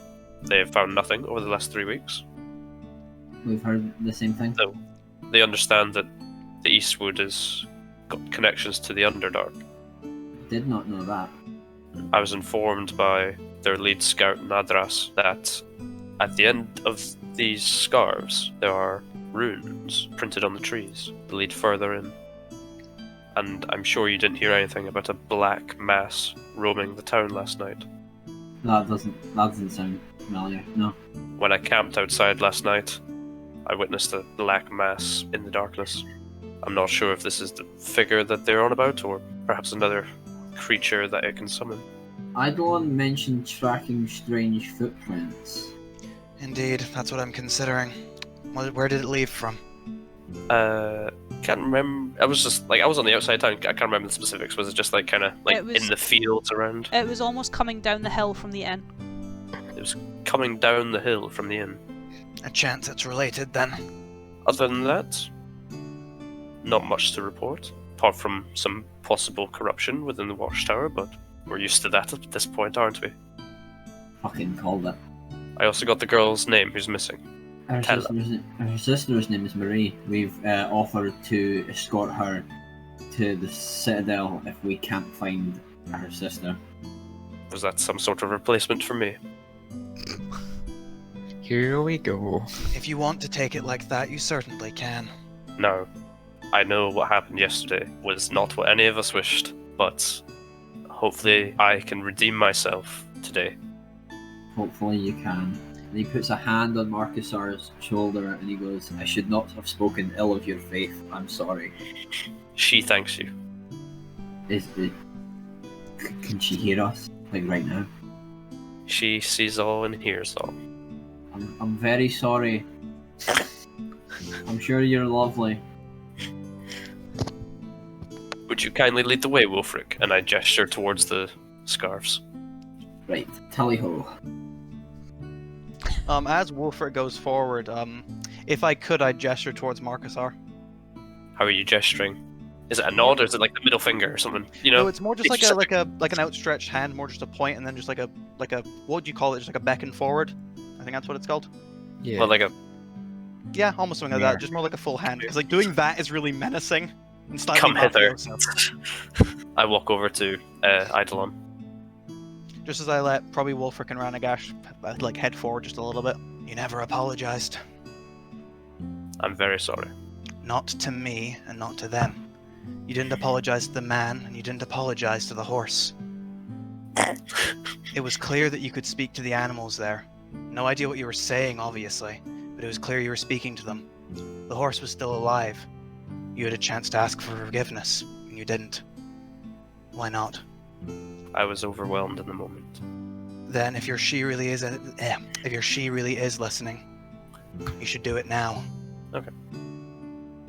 I would Someone still remembers. gesture for Eidolon to leave me so I could have a moment. I'd give him a nod, going past, just put like a hand on the shoulder, pat him past, and catch up with Ranagash and Wolfric. In a similar fashion that he did the previous day, have like a sort of silent prayer. Speak to she and speak to, the horse and the man if they can listen in any way. Just apologize for their fate, as it was completely unnecessary. A silent prayer to say sorry. Yeah. And then I would follow the rest of them. As you're kind of following the Starfs into the woods, it gets darker and darker, to the point where, Ran, you're the only one who can actually see clearly by the time you're properly under the canopies of the Eastwood. It is very dark in here. Though the scarves do lead you to some way, there are bright colours almost acting as a light in the darkness until you get to a small glade, where the scarves run out, and you seem to be almost alone in the woods.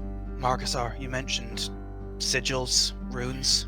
Yes, at the end of these scarves there were runes, apparently, according to the If you and Ran could potentially look around, try find something. Wolfric, if we wouldn't mind, we can try look for anything more mundane.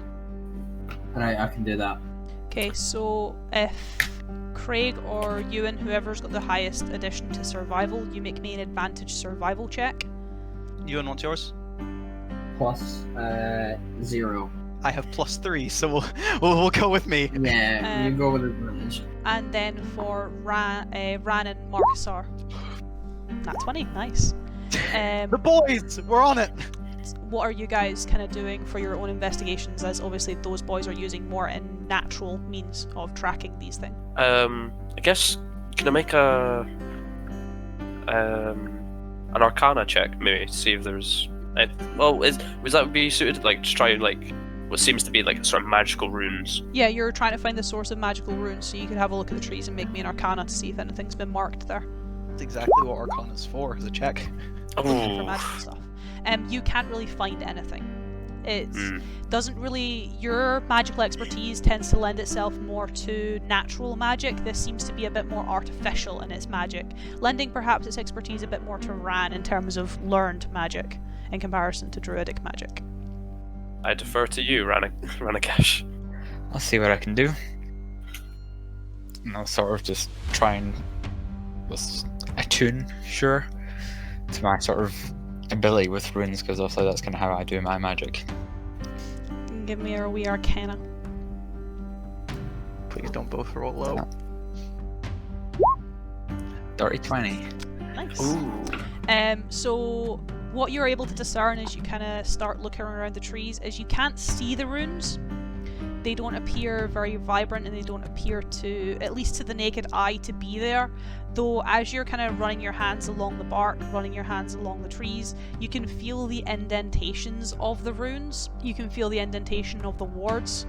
You just can't see them. You reckon that you could probably navigate yourself through the woods this way, but trying to get the rest of the boys to follow you could be a bit of an issue unless you can see them properly. Wulfric and Eidolon, as you're kind of doing a more, I guess, a bit more of a track than an actual investigation. You're trying to find tracks, you're trying to follow them to some degree.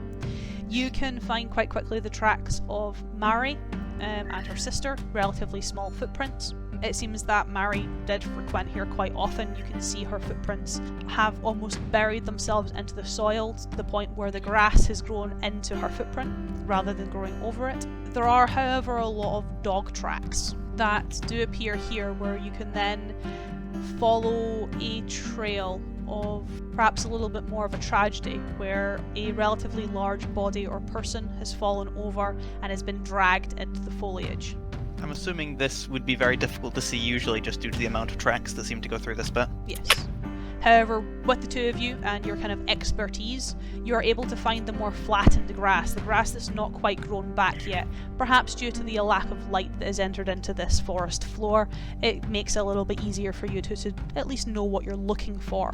As you can find the drag marks, you can find exactly where Tella has fallen and where the wolves grabbed hold of her and pulled her in.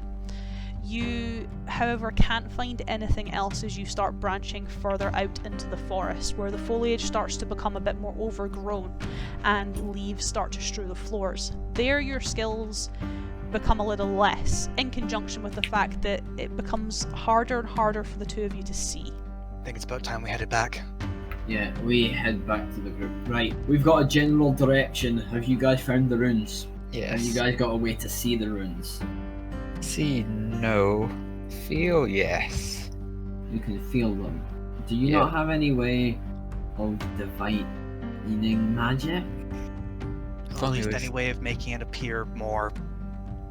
I don't know what magic says, like, there. Prominent? Like... The marshals try to explain magic. To the wizard. I imagine you probably had this very same conversation with several orcs trying to explain magic to you. Oh yeah, absolutely. With the mention of Wulfric, I would like to cast Detect Magic. That'll work. That would There you work. go. Yeah. So in your sight... Druids get detect magic? But they don't get counterspell.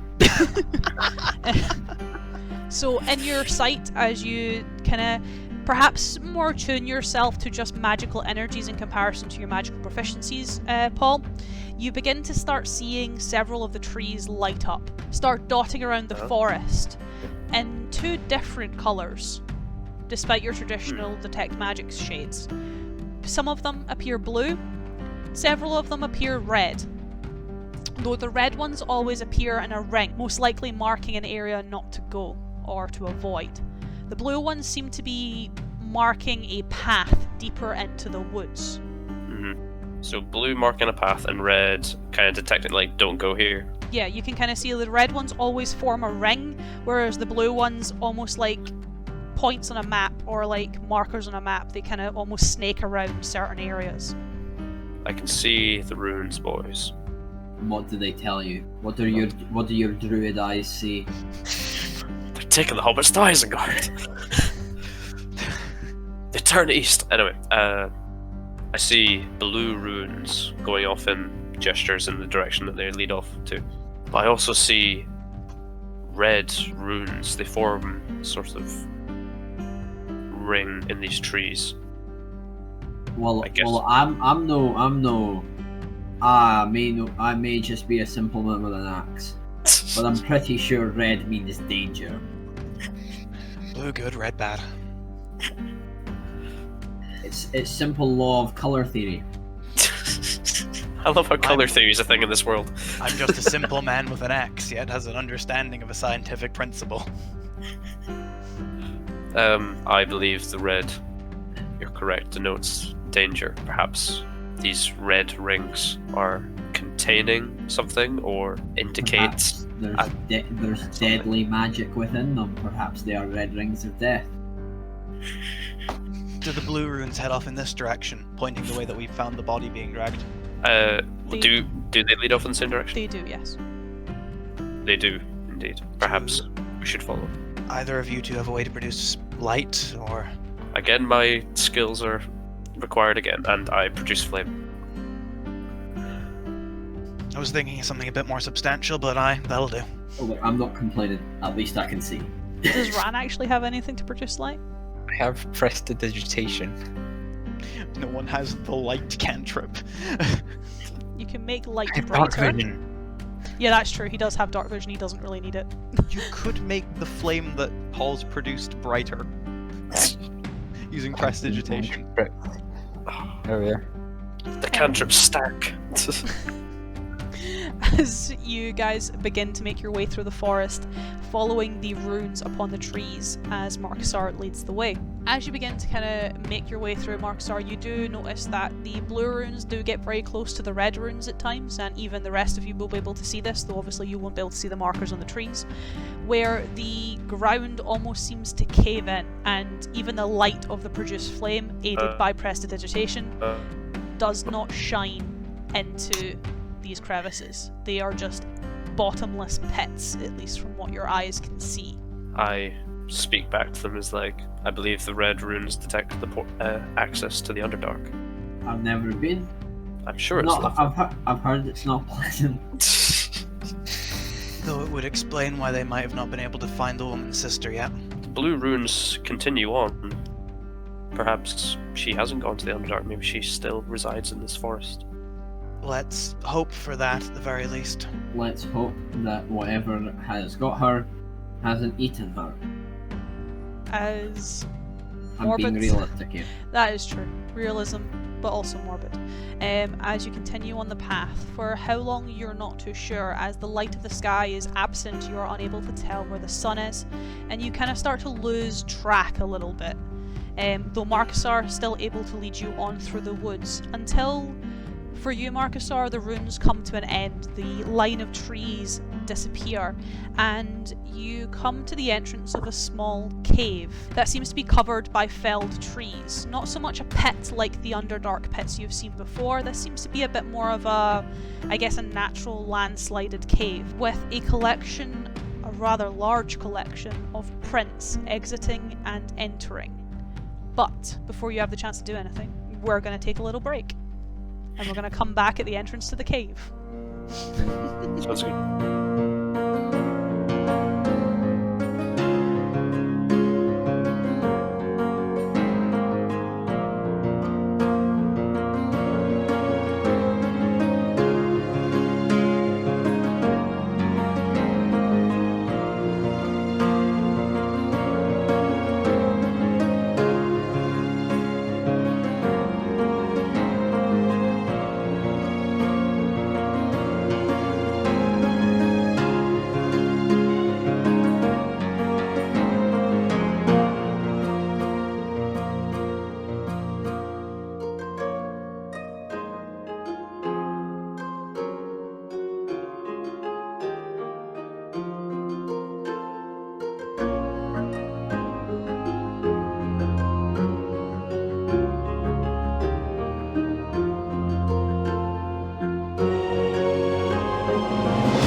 And we're back, as Paul has tea. Mm. Tea break. Exactly. Sponsored by Paul's coffee mug. Jumping straight back to where we left off as you stand outside of this, I suppose, cave entrance, I need the four of you to make me perception checks. Been good at these so far. You're gonna say that one day and roll awfully. Yeah. Well, today was kinda that day. So it's one lower than my passive. 19.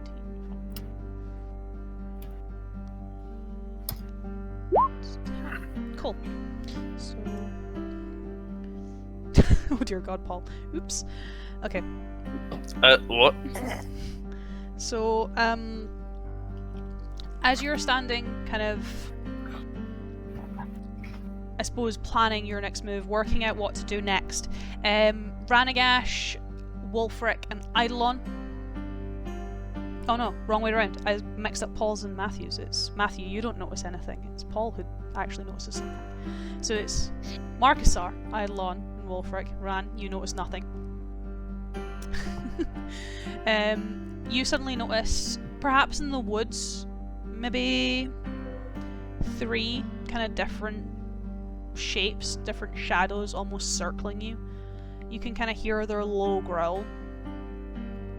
And your attention kind of becomes fixed on them as they appear quite ready to pounce.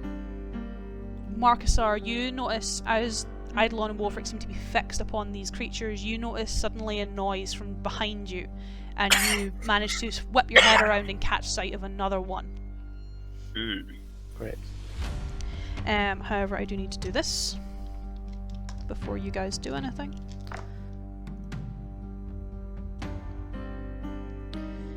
As Matthew, because you do have your portents, I will ask if you want to portent these. I don't get to know what they are. You can either portent 2 rolls on one, or 1 roll on each. Okay. I take it they're against me. They are against you, yes. I'll go 1 each. 1 each. Okay.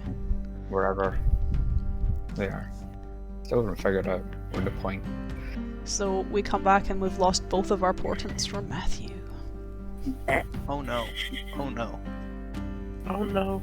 Oh no, oh no. As one of them will still hit you, but only one of them. The shit's about to go tits. So, 26 plus 2, double it, 6. Oh no, it's the wolves again. You take 10 damage and I need a constitution saving throw from you.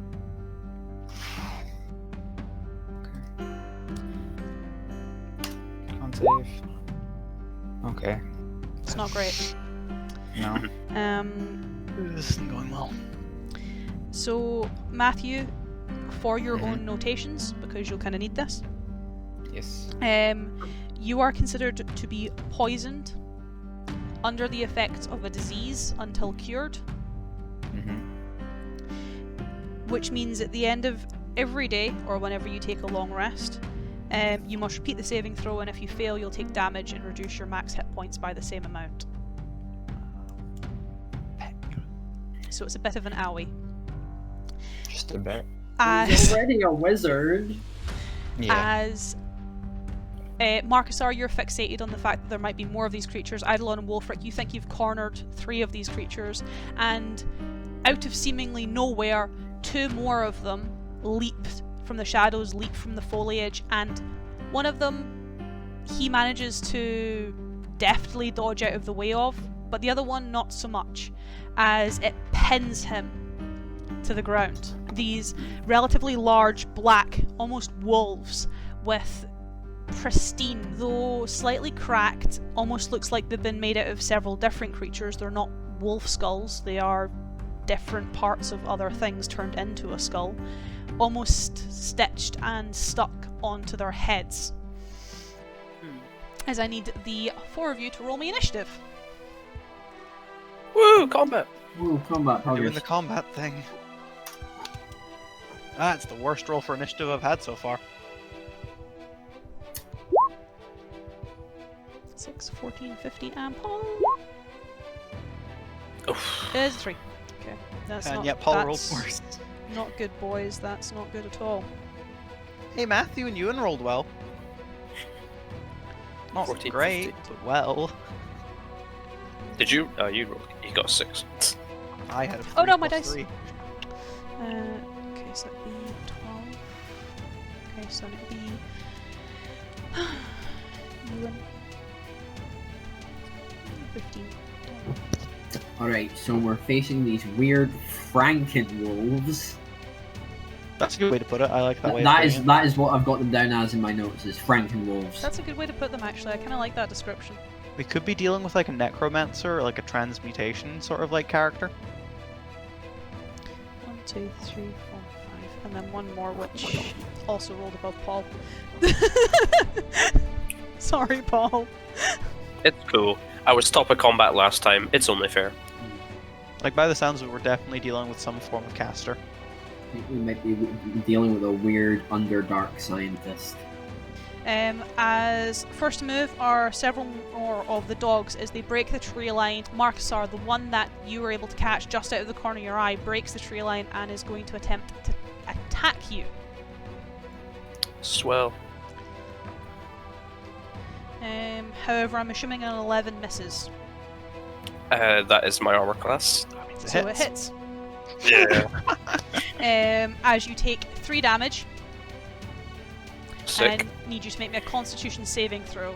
As you think you managed to deftly dodge out the way of this thing, almost putting your arm up, using your scales to defend yourself, this thing bites a hold of your arm, and cool, you pass. You can feel its teeth dig into your skin, breaking your scales. Though you can feel almost a viscous substance start like almost seeping onto your scales, it doesn't actually get into the cut. You almost manage to fight off the bacteria. Wolfric, one is going to attempt to attack you, breaking through the tree line. A nat 20. The combat's before we've gotten lucky. My dice aren't liking you guys today. You only take 3 damage, but I do need you to make me a Constitution saving throw. Alright, Actually, no, it was nat 26 damage. I lied to you, I'm sorry. I need to double it.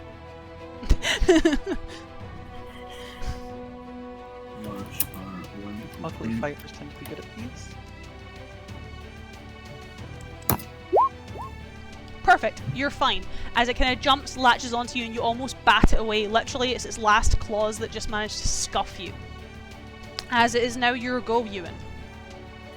I'm gonna attack this one. I'm gonna use my bonus action to make it a fainting attack.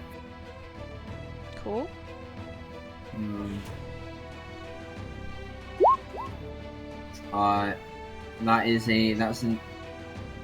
That's an 11. That will not hit. That was really sad. As you take a swipe, and these things almost seem a little bit more dexterous even than the dogs you've faced before. These things seem smart. These things are intelligent. They saw your axe coming and it moved out of the way. And my turn there. As Matthew, you're on the ground, boy. pinned by a doggo. Okay. First things first, am I allowed to have mage armor already? Yes. Okay, good. I Second of all, assume when you came into the forest, you were like, hell no, Yeah. and cast mage armor. Yeah. Right. So, there is a dog on me, yes. Yep. I think the right thing to do is just magic missile point blank in its face. Because, you know. So yeah, okay.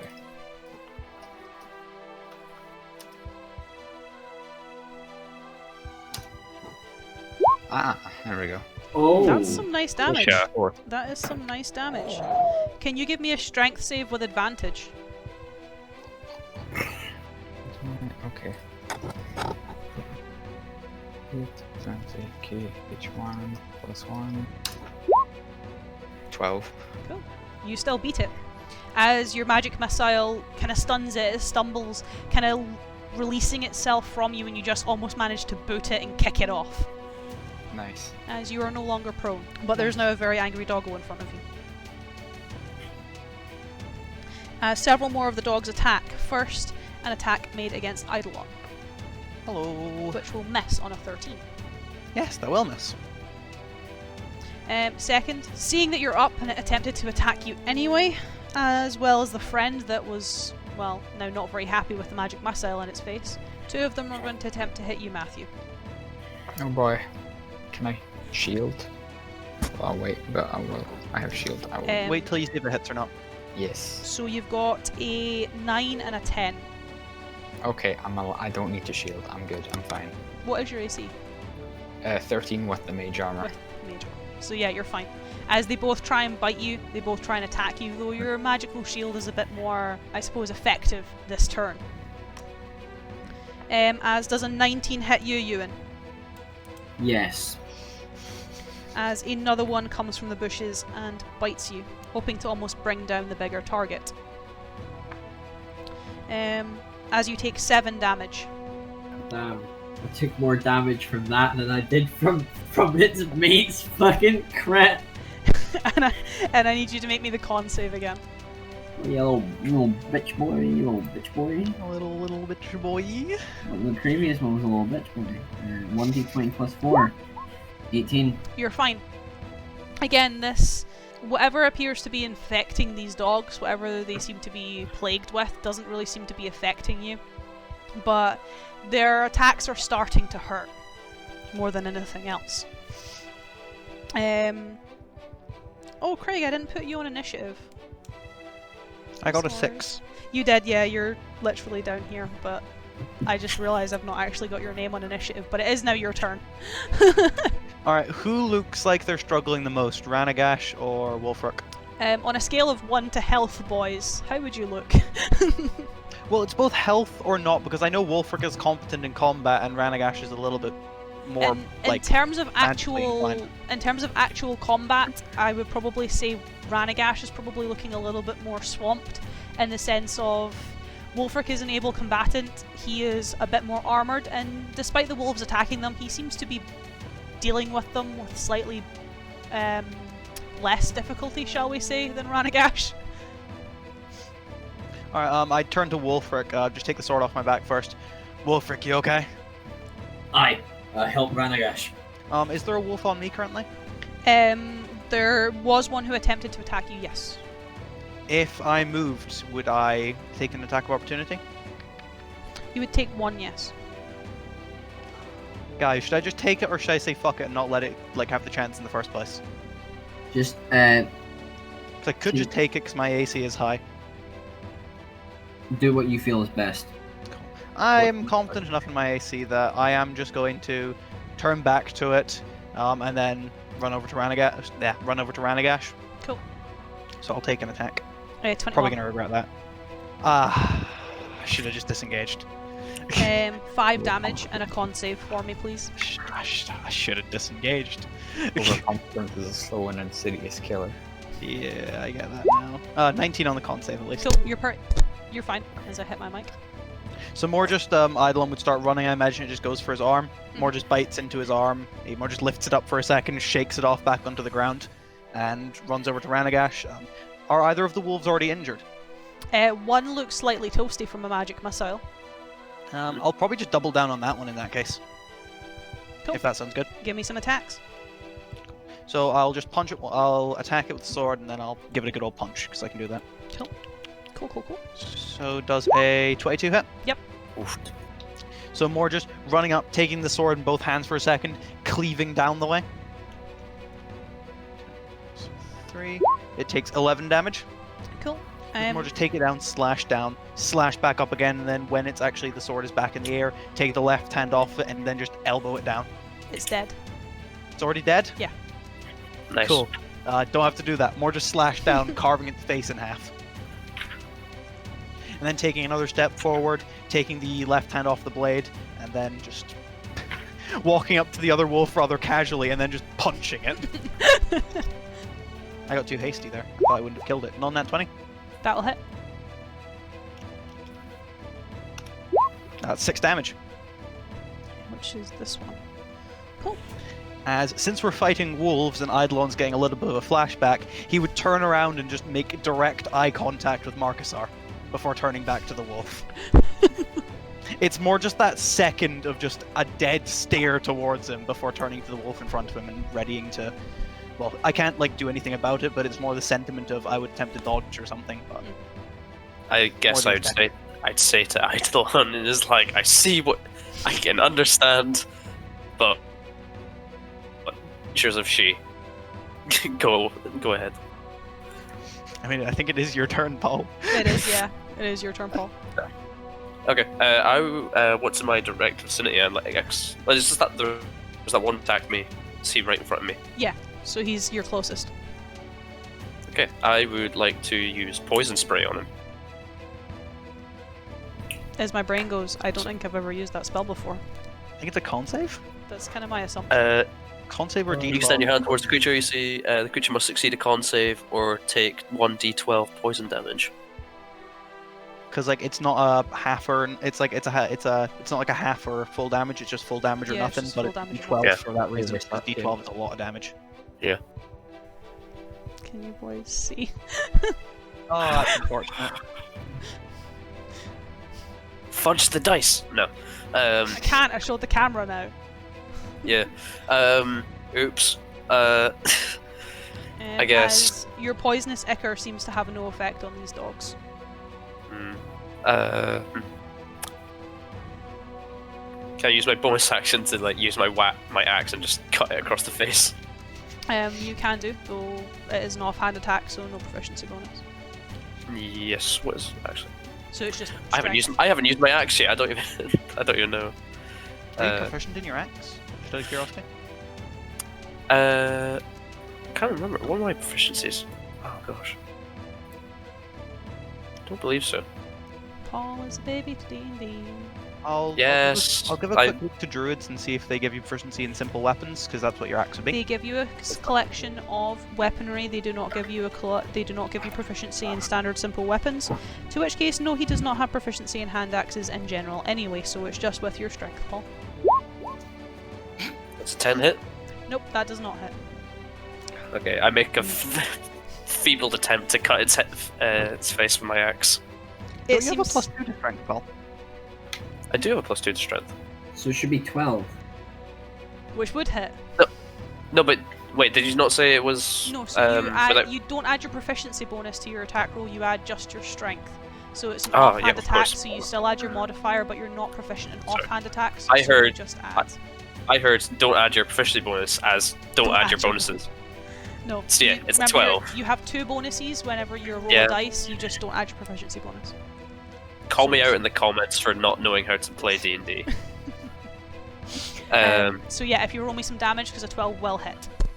Swell. That is it's a hand axe, so it's a D4, right? D6. Or is it D6? D6. D6, correct. +2. It's 7 damage. Cool. As that does hit. More Fantastic. effective with axe than he is his magic. I mean, it goes the whole I'm a real crappy druid. Maybe I should be a fighter. Barbarian, maybe. Maybe. Paul, purple or green? Why? No. Green. Cool. Because the last green wasn't that 20, so I'm hoping it. So Ewan, 11 doesn't hit you, yeah? Yeah, 11 misses. Paul, a 21 hits you, yeah?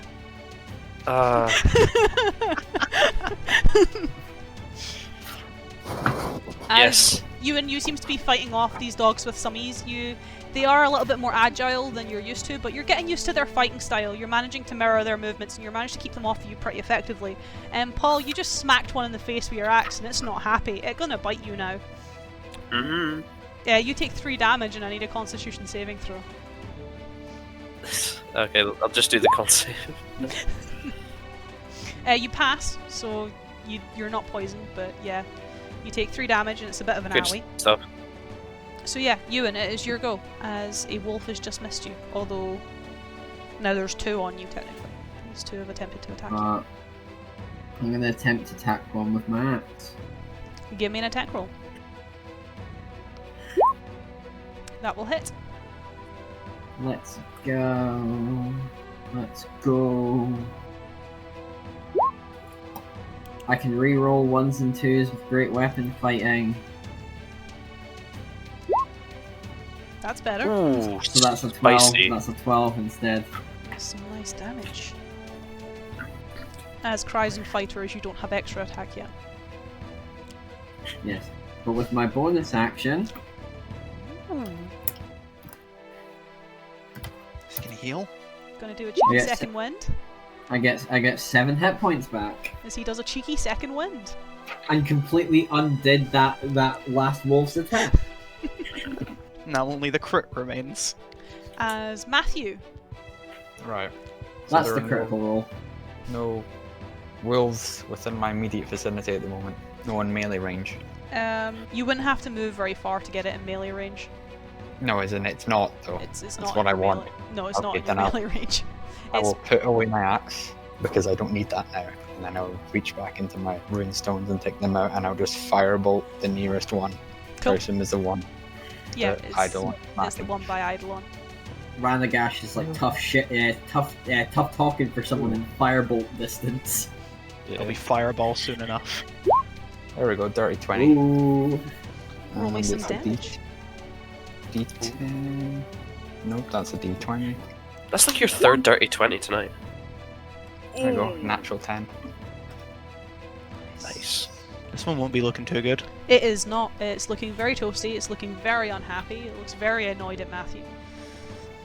Excellent. All according to Keikaku. Translators note Keikaku means plan.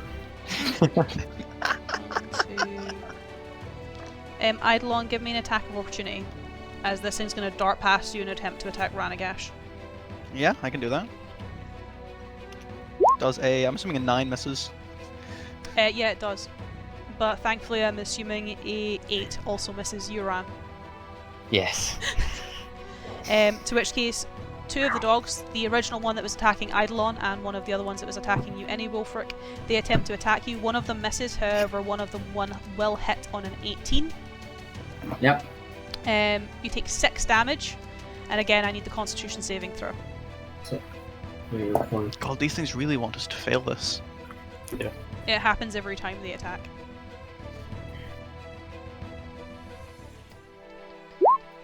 $11. That's a fail. Oh, So, Shit.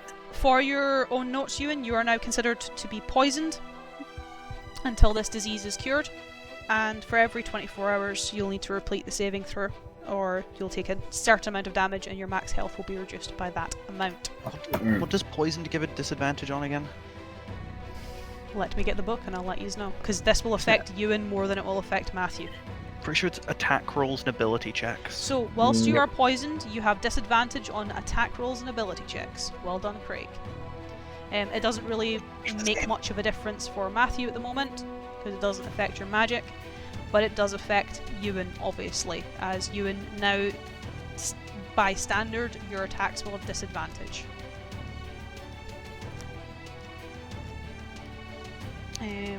As Craig. Cool. How does the one in front of me look? Not great. It's very toasty. It doesn't look very... I suppose it's not bleeding, like it's not wounded. It just looks, I suppose, a little done. So this is the one that I punched and Matthew firebolted. Yeah, and it almost darted past you to attack Matthew and completely missed. Attempted to attack Ran and missed. Well, essentially I'm going to go up to it. I'm going to take both hands and I'm just going to try drive it into its back.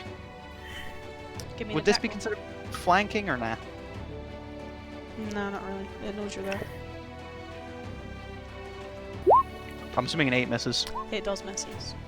More just bring it down, try stab it down. I imagine the wolf just hears it and just scoots out of the way for a second. It is And then more just, a little bit too observant. more just leave the sword in the ground for a second, take the right hand off it, so the actual gauntleted hand, and more just try to drive it into its actual, like, torso. Punch it again. 16? That will hit. Roll me some damage. I'm currently just focusing on damage because there's lots of them. Only 5, but 5 damage is damage. That number. It is definitely not looking good at all. If you were to make an extra punch, it probably would run down. Nah, I'm going to conserve the key, especially after what happened last time. As I'm going to reach over, pull the sword back out the ground. Paul. That one who attacked me, is he still in front of me? Yeah, he is. Okay. I would like to poison spray again. That would be a 10. 10 fails. Roll me some damage. Ooh, a d12, let's go. This is where you roll a 1. 10! As the wolf attempts to almost bite you, you can kind of see, and you just take the opportunity to poison spray, almost letting it go into its mouth and into its lungs, and you can see this time it's definitely affected it a lot more than last time, to the point that the wolf is even wheezing and coughing. I would also like to hit it with my axe again. Go for it. So, d20. That's a fail. Yeah, that's not going to hit. As you're a bit It's like, haha, I've overconfident, got you, and then I miss with the axe or whatever. as you're a bit overconfident and miss your swing, Yeah. to which case, Ewan, I'll let you choose this time. White or purple?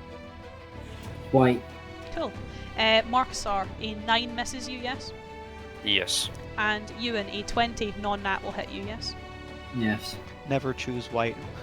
Never choose white. As you take 7 damage. However, thankfully poison does not stack. Or at least this poison does not stack. So you don't need to make me the con save again, as you're already infected. So you just take the damage. As Ewan, it is now your go. Okay. I'm gonna Bonus action, superiority dice to make it a fainting attack, so it's just a straight roll. Cool. I'm gonna attack the wolf that just hit me. Go for it. That will hit. Let's go. This is plus. I get to reroll. Do I get to reroll one's a superiority die because it's great weapon fighting? Not on your superiority die. It's just your weapon damage. Just my weapon damage. Okay. But it's alright, it's dead. Fuck Well yeah. done. Not one was all you needed. As I imagine you are very angrily cleaving this thing in two. Yeah, just. Head comes clean off. As Matthew, what's Rand doing? Are there any left now? There are 1, 2, 3, 4 left. 2 look pretty injured. There's the one that Eidolon kind of punched and it's looking pretty much on its last legs. And there's the one that Marcusar's fighting, which is also looking very injured. The other 2 look untouched as they seem to almost be toying with Wulfric, kind of taking at him from different angles. How injured does Wolfric look? On a scale of 1 to health, how is he, Ewan? On a scale of 1 to 27, Mm-hmm. Wolfric's looking pretty rough. Okay. I will lend him a firebolt then. Where's plus 5? That will hit. Ooh. 1d10. Phew, only 2, but it helps. 2 damage is 2 damage. Every little helps. Yeah. Are we sponsored? No. No, but we will be sued. Oof. As rolling some damage, or not some damage, some attack rolls. They're not great. Craig, white, green, or purple? Purple. Cool. So one of them will miss you, Ewan, but the other will hit on a non-nat 20, and then that will hit you on a 21, Craig. I do not make good calls. As Ewan, you take 8 damage, I'm unconscious. and Craig, you take 4 damage, and I need you to make me a con save. Paul, maybe some heals on him? Yeah, I might have some in reserve. Just a little. As you watch... so you're now also considered to be poisoned. So your attacks will have disadvantage, and every 24 hours you will have to repeat said saving throw, or have your maximum hit points reduced by an amount. So you kind of watch as the dog that I suppose Eidolon and yourself, Ranagash, you are attacking. You're kind of able to bottleneck it, but in its panic it almost spins around and lashes at you, Eidolon, taking quite a big chunk out of you. However, in the midst of this combat, just as you send your fireball to connect with this wolf, Wulfric goes down. The 2 wolves almost dogpile him, and you can kind of watch as he doesn't get back up. To which case, Eidolon, it is your go. I'd shout over to Marcusar in that case, considering, well, back at the campsite, Branagash already confirmed himself to be a wizard more than anything else. Marcusar, can you do anything about that? Can I use a bonus action right now? Not right now because it's not your turn, but you can technically Oh. respond and say yes, you can. Yes, I'm on it, and then I'll just wait my turn. How many wolves are around me and Ranagash? 1. And Just it's the one? It's the one that kind of lashed out of you at almost desperation. Cool. I'm gonna try to put this one down. It is with disadvantage, I'm aware. What's the command for disadvantage? Is it KL1? Yes. I'm assuming a 10 misses. A 10 will miss. Cool. Just gonna go for the punch. If it misses, expend a key point, try one more punch. It's more just making sure this is done, so that we can move over and help Wulfric. The wolf is named Dan. 7, Nope, that also misses. so I'm gonna expend a key point. As I'm just gonna drop the sword out of the other hand and just go for that hand too. Almost in frustration. A little bit of frustration at this point, 11. That's also going to miss. Oh. As you can feel the poison That's coursing just through the annoying. veins, you can feel You hate whatever to this see thing it. has done to you, and It's affecting you. Your vision is hazy. Your muscles feel tight. You're just not connecting with anything. The most annoying part is that those 2 last rolls could have been an 18 also. Yeah.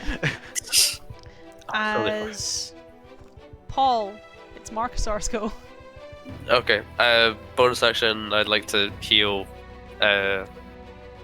Wolfric. Cool.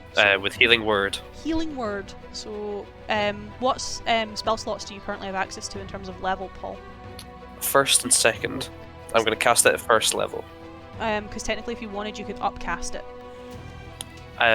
Explain to me what upcasting is. So basically, when you're upcasting, so healing word's a first level spell, but you have access to second level spell slots. What you would do is you would expend a second level spell slot, and rather than rolling 1d4 plus your mod, you would roll 2d4 plus mod. I think I want to save those second level spell slots, so I'm going to cast it at first level. Cool. So just a d4 plus 3. It's not unconsiderable considering your mods. 5 HP? So you get 5 HP back, Ewan. Yep. So you're no So longer how much unconscious. He was poisoned as well, right? He is, yes. Does healing him cancel out that, or is it still... No. So not with healing word. There are spells that do that, but healing word is not one of them. You'd be looking for lesser restoration as a spell. Okay. Does cure wounds do that as well? No, No. Cure Wounds is just healing. So you're It's looking more for healing. you're looking for your restoration your restoration spells, so like lesser or greater, or there's specific like remove curse, or I think is there, Poison? I think there is Cure a poison and disease? I think it's Something like cure that. poison and disease as well. I'm just looking... No, Nah, there's not. protection from There's poison. protection from poison, which wouldn't get rid of it, but No, it does actually. If you touch a does it? creature and cast protection from poison, if it is poisoned, you neutralize the poison. you neutralize it, so That does remove the condition. it does. So that's the closest you get. Yeah, Okay. that's But your Well- best bet is just lesser restoration. Wolfric is up. That was my bonus action, and I would like to use my action... If the wolf is still next to me, it is. the one yes. that I would like to attack it with my axe. Cool. Again. Give it a swing. Hey, bada, swing. Ah. Hey, Gosh. bada miss. Yeah, that's a miss and a half actually. Well, it's as- like, I'm too busy focused on him, I wasn't looking at the wolf. Let's see if it was looking at you, shall we? Oh, swell. 15. It was. That does hit, yeah. As you swing and miss with your axe, and it grabs hold of your axe hand and bites down. To which case Great. you take 4 damage, and I need to make me a Constitution saving throw. Cool. Love to see that. Just don't fail. Dirty 20. Bitch, try again. As that one's gone, which means Ewan, it is your go. My turn. You're not I'm dead. gonna. I'm up. I'm gonna get up. I'm gonna attack the wolf nearest to me. Give it a swing. I'm gonna boomer it. So I'm just gonna take the lower roll. Yeah, there's yeah, I miss. With a 10, you will miss, yeah. End it there. Ranagash. Wolfric manages to get up. You see him stumbling a little bit. He kind of takes almost a blind swing at one of the dogs and misses. How injured are the dogs looking? The only one out of the 2 that is attacking Wolfric at the moment is the one that you fireballed, and your fireball kind of fizzled on it. It didn't really do very much to it. Right. okay. Firebolt. Firebolt, yes. Yeah, we need to differentiate. I'm not a big enough user for that one yet. Not yet. He can't make Not a yet. funny spell yet. I'm not do the funny fireball thing yet. Funny wizard spell. I think I can spare another magic missile towards it just to absolutely make sure I hit. We kind of need the reliability at the moment. 3d4 plus 3, and there is no spell attack there. That I'm is doing pretty nice. good with it. Might just Ooh, kill it. That It takes- might just kill it. It does This not kill and it. the other. Oh no. Um, This and but the other does look campaign great. I'm in is teaching me that magic missile is a fucking ace spell. It is. Yeah. It's a really underrated spell because people are like, well, it's only d4s, how much damage can it do? But that's Matthew rolled 14 twice. Mhm. It's quite And it's a consistent. guaranteed hit. Always hits. Yeah, like it's an guaranteed automatic hit. damage. To which case... Doink, doink, doink. Oh! You go around without being hit, boys, as only one of them focuses on you, Wolfric, the other one, being very annoyed at Ranagash's magic missiles, turns around and attempts to attack him. To which case, Ewan, give me an attack of opportunity as one of them leaves your radius. With disadvantage. Sadly, yes. That misses, so... You could still roll a nat 1. No, it's a 22. That's just depressing. You shouldn't have got him to roll again. As yeah, none of the other wolves hit that turn, but sadly none of you do either. As Craig, there are now 2 wolves beside you. Yeah, but one of them's a lot more injured than the other. Yeah, I mean they're both pretty injured, but one of them is a lot more so than the other.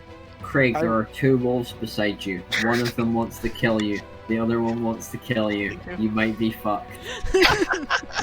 Well, actually, right in a now one weird- of them wants to kill Ran, and the other one wants to kill Eidolon. So I looked In a to weird turn of- Ranagash with In an a weird utterly turn of events, exasperated one tells expression. lies, one tells the Oh boy. truth. How does Ranagash look? Um, Eidolon just looks tired. He looks like he's got a fair bit beaten out of him, but he's still holding on. I'd give him a slow nod before almost like grabbing the sword out the ground and more just attempting an overhead slash on the wolf next to him. give me in a roll. 2d20, KL1 plus 5. 13? That'll hit. Nice. Please just put it into the ground. 9 damage? That will put it into the ground. And there's more just grab out the ground, 2 hands, swing it over, and just cleave its head in half. Nice. Before looking to the wolf next to Ranagash and more just being like, Jesus man, just what the fuck? As I'll try the attack roll before I say what I'm gonna do. Because if I miss, I just miss. I just miss. There Yeah, we go. you miss. Simple as that. As, But I killed one. as Paul. How many wolves remain? There are 3 wolves remaining. One is attacking you. Yep. One is attacking Ranagash, and the other one is attacking Wolfric. Okay. I guess I would like to put my axe into the one in front of me. Let's see how that goes. Natural 20. Roll me some damage and double it. Oh yeah. Let's go. What was my plus again? I forget. 2. I have a tiny screen, so I can't have everything open at the same time. I forget what it was. This is why you need a manual character sheet. Yeah. Also, I rolled the wrong dice. I rolled the d4, so I'll re-roll. That's a 4 as well. So 6 double 12. Cool. Doggo is dead. Hell yeah. And so there's one in front of Ranagash and one in front of Wolfric. Yep. No, I only have a bonus action left, do I? Could Can't heal really- again. I could healing word again. I don't know. Wolfric, have you got this fight? Do you need more healing? I wouldn't say no. Alright, I'll fire another healing word his way. Nice, 7 HP. As you get 7 HP back.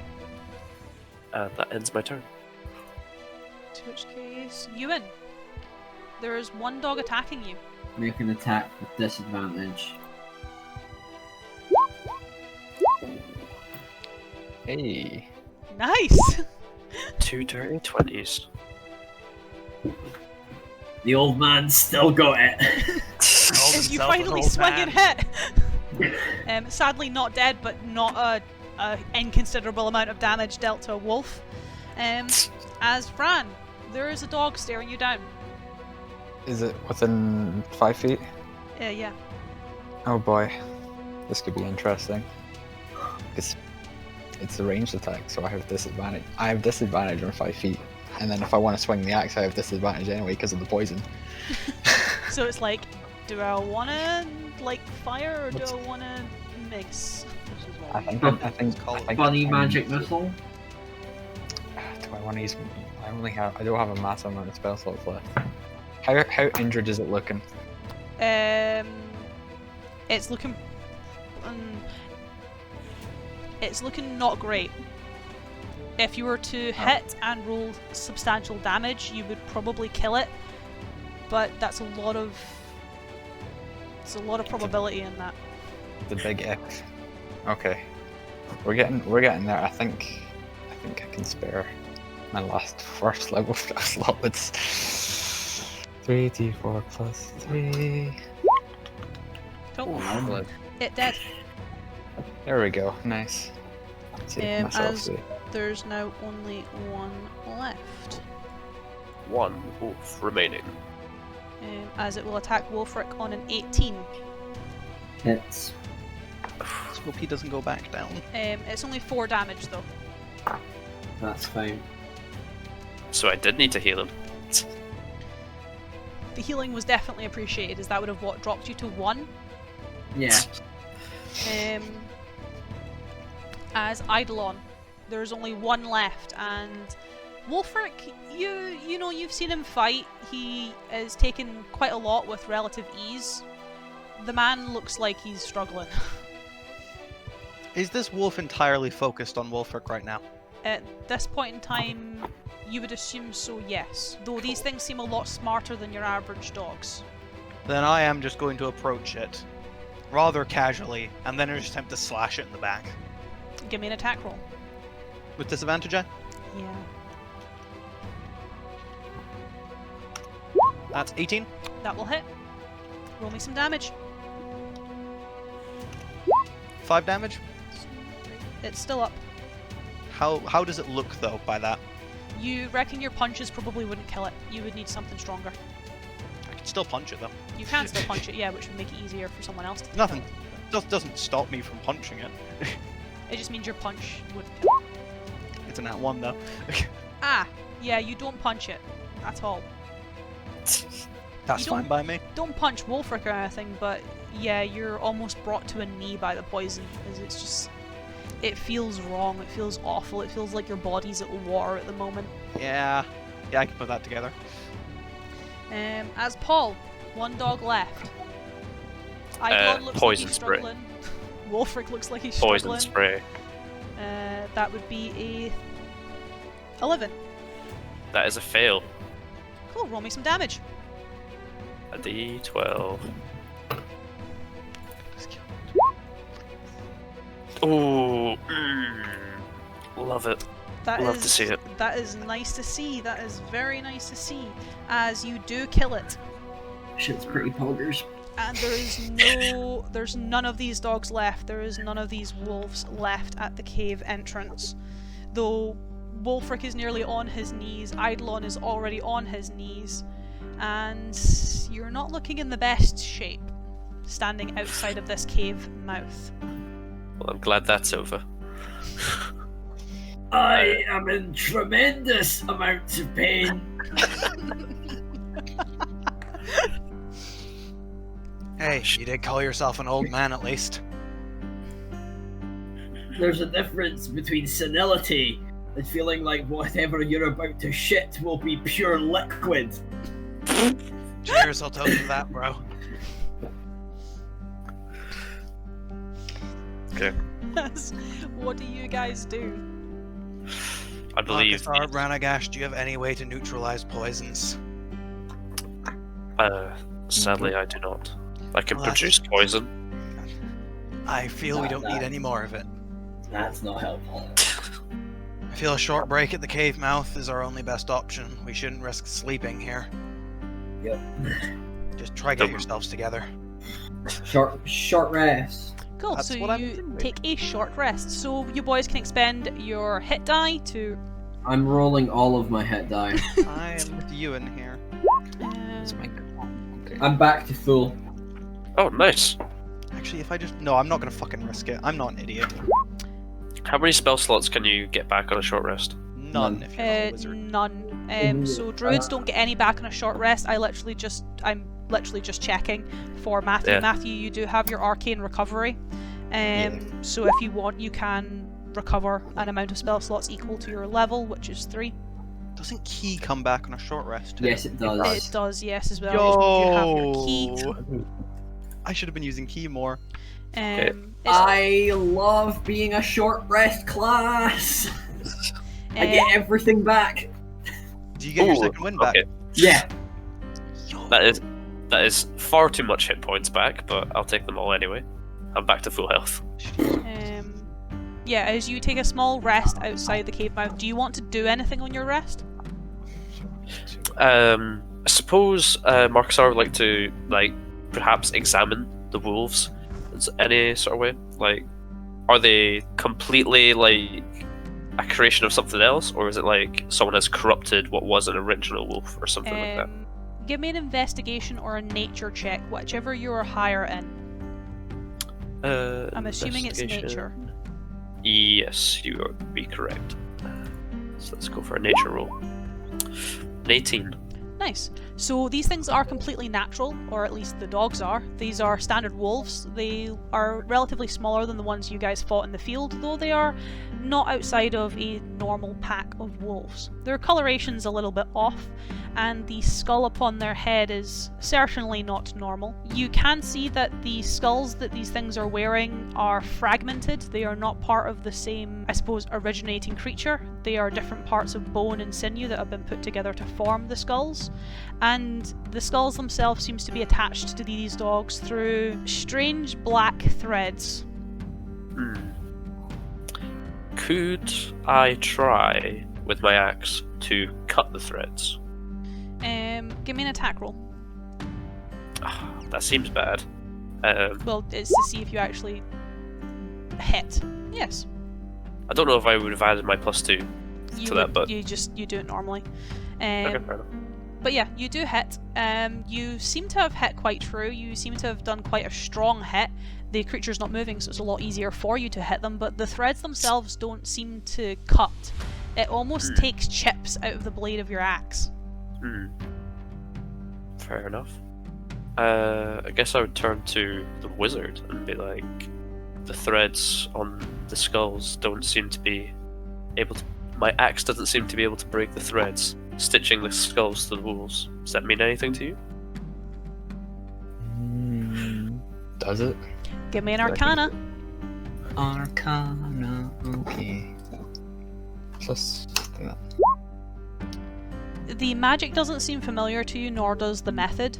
It seems, I suppose, a bit more advanced than perhaps your training and what you're used to seeing, but being proficient as you are, there are other ways that you can get information from things, if you so choose.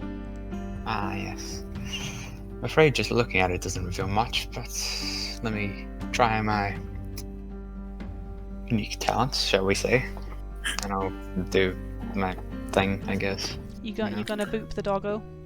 I'm gonna boot the doggo, yes. Boop the danger, doggo. As you kind of get down, just kind of place your hand on it. You keep your hand away from the strange threads, just kind of placing your hand on the dog's head. And you try to get a sense of this dog's life. You try to peer into its energies, peer into its past, see how it became like this. And give me a con save. Oh boy. Okay. What's that? 13, Okay. not bad. As you do feel a sharp pain, you feel your head beginning to spiral, you feel a little bit nauseous, though you manage to keep the connection long enough you don't reel back, and for everyone else you just kind of see Ran beginning to look very uncomfortable about the whole situation. As Ranagash, you get a vision of, I suppose, quite a happy dog, quite a happy wolf at one point, quite prominent in the pack as it's out hunting, and through the eyes of the wolf, through its senses, you begin to hear a strange call. Almost like another dog, though something seems off about it. It seems almost echoey, like it's reverberating off of something. However, the pack answers, this dog being part of it, and they all seem to gather with another wolf that already has a skull on its head. However, it is standing by quite a shadowy figure, robed and cloaked.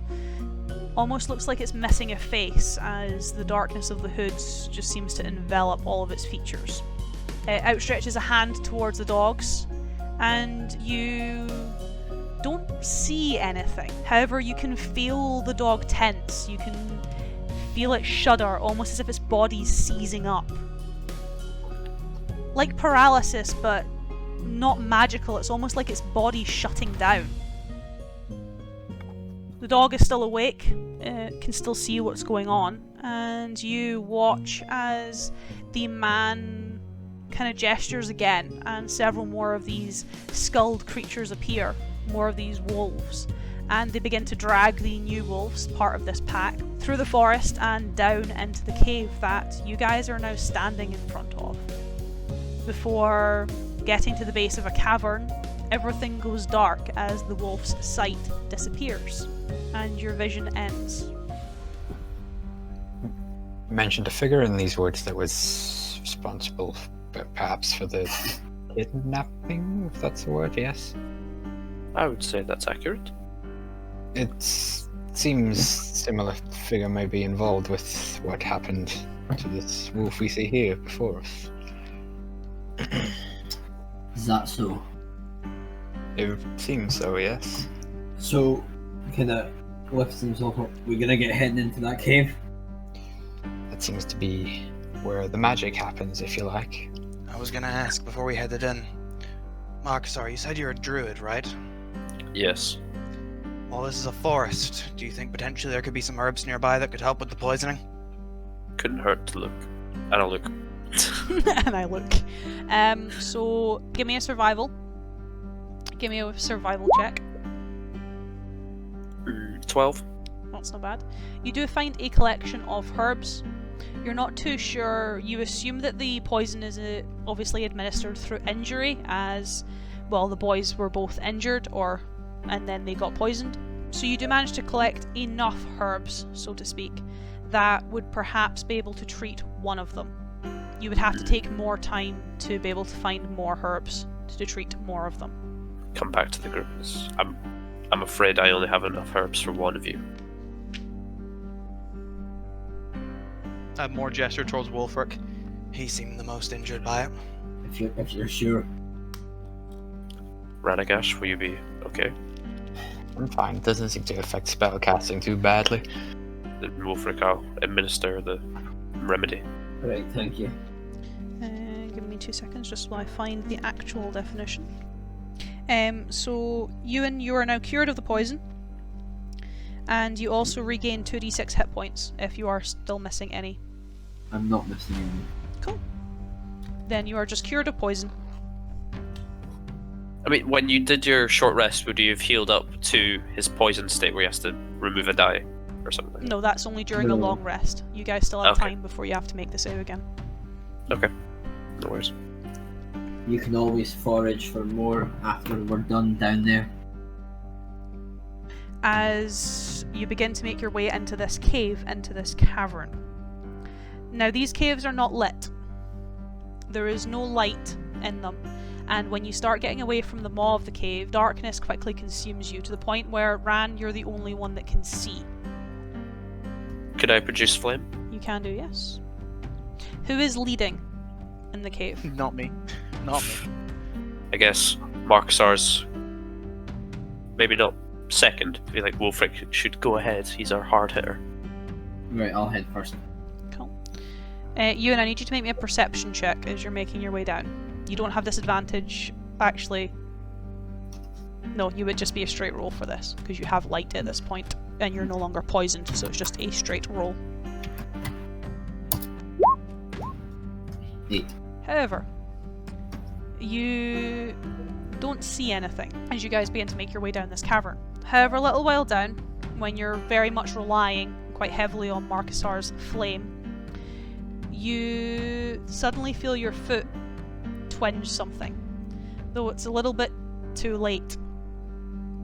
Before you start to hear almost wind chimes echo throughout the cave, and shortly after that you hear barking. Not too far at all. It starts to echo and reverberate. The rest of you can obviously hear this, the small melodic notes followed by the vicious snarls and barks, as now something knows you're here. Out of the frying pan.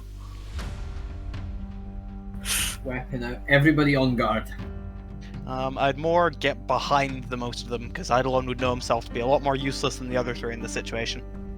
As you begin to descend until you reach a more opening. Opens out into about a 30 by 60 foot room, so quite a long room, but not too wide. Where you can see that there was probably several passages and caverns leading from this room once, but a lot of them have caved in. They are no longer accessible. Looking around though, at first glance, there is a lot of rudimentary furniture here made from old stone. You can see kind of pulled stone has been set up for tables as well as a bed, though it doesn't look the most comfortable in the world. You do however see more of the beasts from outside, though in more of a defensive stance. As the room kind of split in half from the entryway, you can kind of see them blocking the second half of the room. Where just beyond, behind one of the tables, you can see a figure. Quite tall, with skin almost mimicking the night sky, with his hair a similar colour. And not too far from him, though quite far backed against a wall, you can see a young woman, very thin, very sickly, and sat before a pile of, in different stages of decay as well as different states of being, rotting corpses. Yeah, that explains it. The dogs, the beasts, definitely seem to have their attention on you. They are in very defensive states. They are growling, they are snarling. You can see they are hunched over, ready, waiting for the cue almost. The figure, however, is a bit more calm, I guess, as he more raises a hand, calms down the dogs. You can see him almost like he's pulling on puppet strings as the dogs begin to sit at his gestures. He turns his head slowly to look at you. What are you doing here? We've come here to talk. Talking, perhaps. As you can kind of see him slowly begin to pace to the edge of the table. He seems to be muttering to himself, though you're not too sure what he's saying, and it almost seems like he's talking to someone else. At least that's where his head is flickering over his right-hand shoulder, directing his conversation towards someone else. If we follow his gaze to where he's flicking his head towards, can we see anything? No, but it almost looks like if he's talking to someone as if they were walking next to him. We just need to have a conversation face to face. Can we walk to you, or will you walk to us? You can kind of see him nodding. You're not too sure if he's engaging yourself in conversation or if he's engaging someone else in conversation. But he shrugs, more looks at you. You can kind of see him slowly, methodically almost turn his head, cocking it to look at you. Yes, well, the girl wasn't really working out anyway, but I guess they will do. And Ewan. Let me double check the save, because I need you to make me a save. Oh, here we go. I need you to make me a constitution saving throw. Oh, yep, you're good at these. Thank you for talking, Ewan.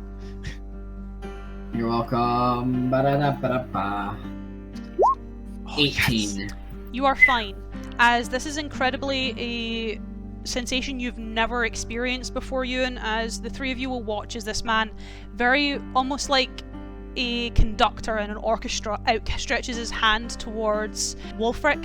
Wulfric, you feel almost like your heart stop, almost like your heart skips a beat. You can almost feel your muscles tense, almost as if something inside of you just went no, and almost tried to seize up and stop. Though you are able to almost shake it off, as I now need the four of you to roll me initiative once more. You did that to Strahd. I did do this to Strahd, yeah. Ooh. Oh, that's not good, Paul. No.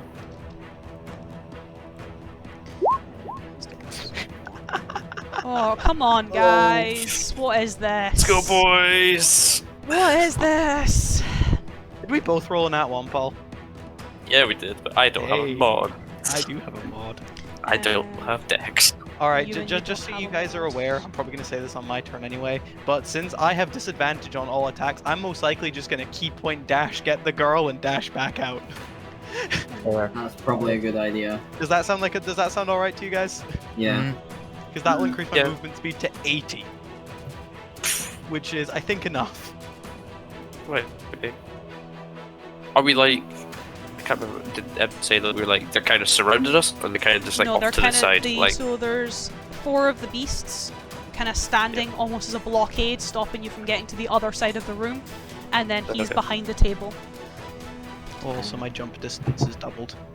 nice. Come on, How guys. wide is the room? It is 30 feet. I can do that. Or so wide is 30 feet, length is 60 feet.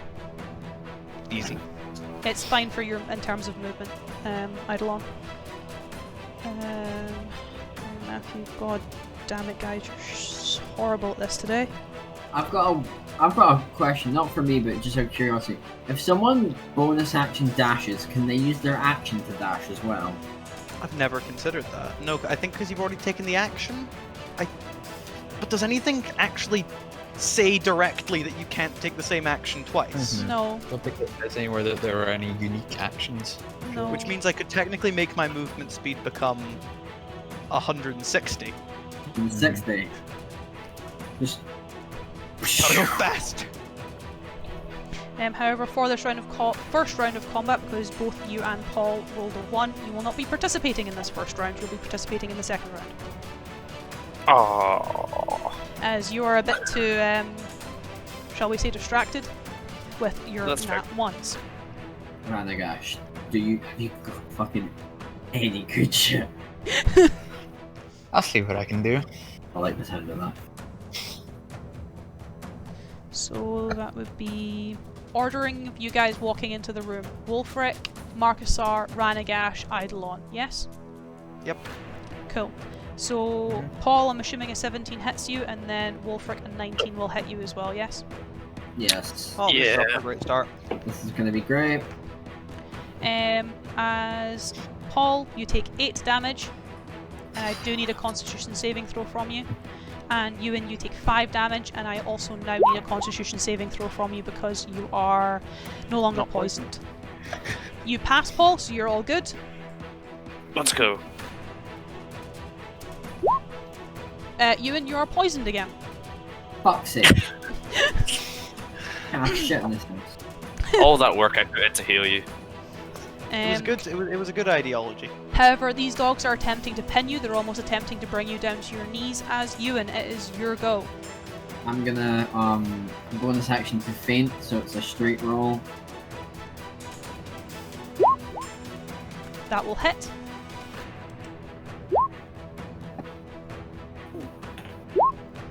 $20. And that is some nice damage. Oh, by the way, for just for curiosity's sake, I did do a Google. You can reroll 1s and 2s on superiority dice. Oh, can you? Let's go! That's pretty nice. Back in know like 2014, I think Crawford tweeted out that you couldn't, but then recently he has tweeted out saying that you can. So Big it is man as written. Jeremy. It is as written. Big You can man reroll Jeremy. 1s and 2s on smites if you have it. You can reroll 1s and 2s on like 100 mark. So it's just like whatever would be considered to be the weapons damage die at that point. Yeah, and at that point his superiority die is part of his weapons Yeah. damage dice. So Big up Jeremy. So that's pretty Like good. Lord Crawfish. That's an I think it was affectionate Crawford. term. That's not It an might have- insult. might have not It's been an Crawford. affectionate term. Is that that's all good? But a 9 doesn't hit you, Matthew, so Ran is all good. No, I'm good. As Ewan, I need you to make me another Constitution saving throw. Oh, for fuck's As seeing sake. your relatively large, swing at one of his creatures. 18. Nice. Again, you feel your muscles contort as this guy outstretches a hand. You can hear him muttering that you will be more useful than the rest of them. And you can feel almost your control of yourself disappear, but you are able to shake it. What? Right, would you stop fucking doing that? Do you mind? As he only has 2 of those left. In which case it is... Eidolon, will an 18 hit you? yes, You take 4 damage that's not too bad. as one of the dogs attempts to attack and pin you. As in from behind, or No, just kind of almost running at you. As then Matthew. Okay, I want to reach into my Couch of Ruins and take out one of Destruction, and I'm gonna cast Shatter. Where can I put it so I hit as many wolves and as few party members as possible? 10-foot radius, so 20 feet edge to edge. 20 feet edge to edge. So you are probably looking at the center of the room, roughly about there. You'd be able to hit the two attacking Wolfric and Marcusar. And you might be able to catch the guy in the radius as well, but you don't know what the, obviously, stability of the room actually is. Okay. I will take that. So I'll roll my... They need to make everything needs to make a con save. And then roll damage. Oh, how do they feel making a con save? He feels fine, actually. On a non-nat 20. But I'm assuming a 13 and a 5 will fail. I believe a 13 just passes. Cool. But the 5 fails. So 10 to the fail and 5 for everyone else. So Ewan, the dog that you are fighting, is dead. Oh, that's good. And he takes 5 damage. You watch as several of the rocks from the ceiling do subside, they do collapse, they do make the ground perhaps a little bit more treacherous to walk on, but the stability of the room itself, thankfully, doesn't appear hindered or damaged at all. To which case, Doggo is going to attack Paul. It misses on an 8. Yep. To which case, Ewan, it's your go. There you go. The wolf in front of me is dead, right? Yep. I'm gonna run straight towards him. Cool. Can I reach him? Yes. It will take all of your movement. Feint attack, so it's a straight roll. Cool. 22. That will hit. 19. Give me 2 seconds just while I do some math. So that-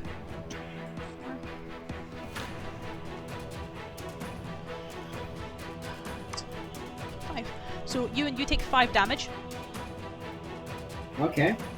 As you run up and hit this guy. He doesn't appear to be very well armed. You can see now that you're closer to him that he does have a long sword on him, which he is holding, but a little bit more finessely than deftly. However, you cleave quite deftly into him. You cut into his shoulder. However, as you do, and you watch your axe turn a very familiar shade as the blood begins to seep across the blade, you watch as the blood almost trickles up the blade, almost wrapping around the handle of your axe, travelling up it, and you almost feel it like tiny needles injecting into your arm. As almost his blood is fighting back. Fucking creepy wizard bastard. Get the shit out of you. Swear as much as you want, old man.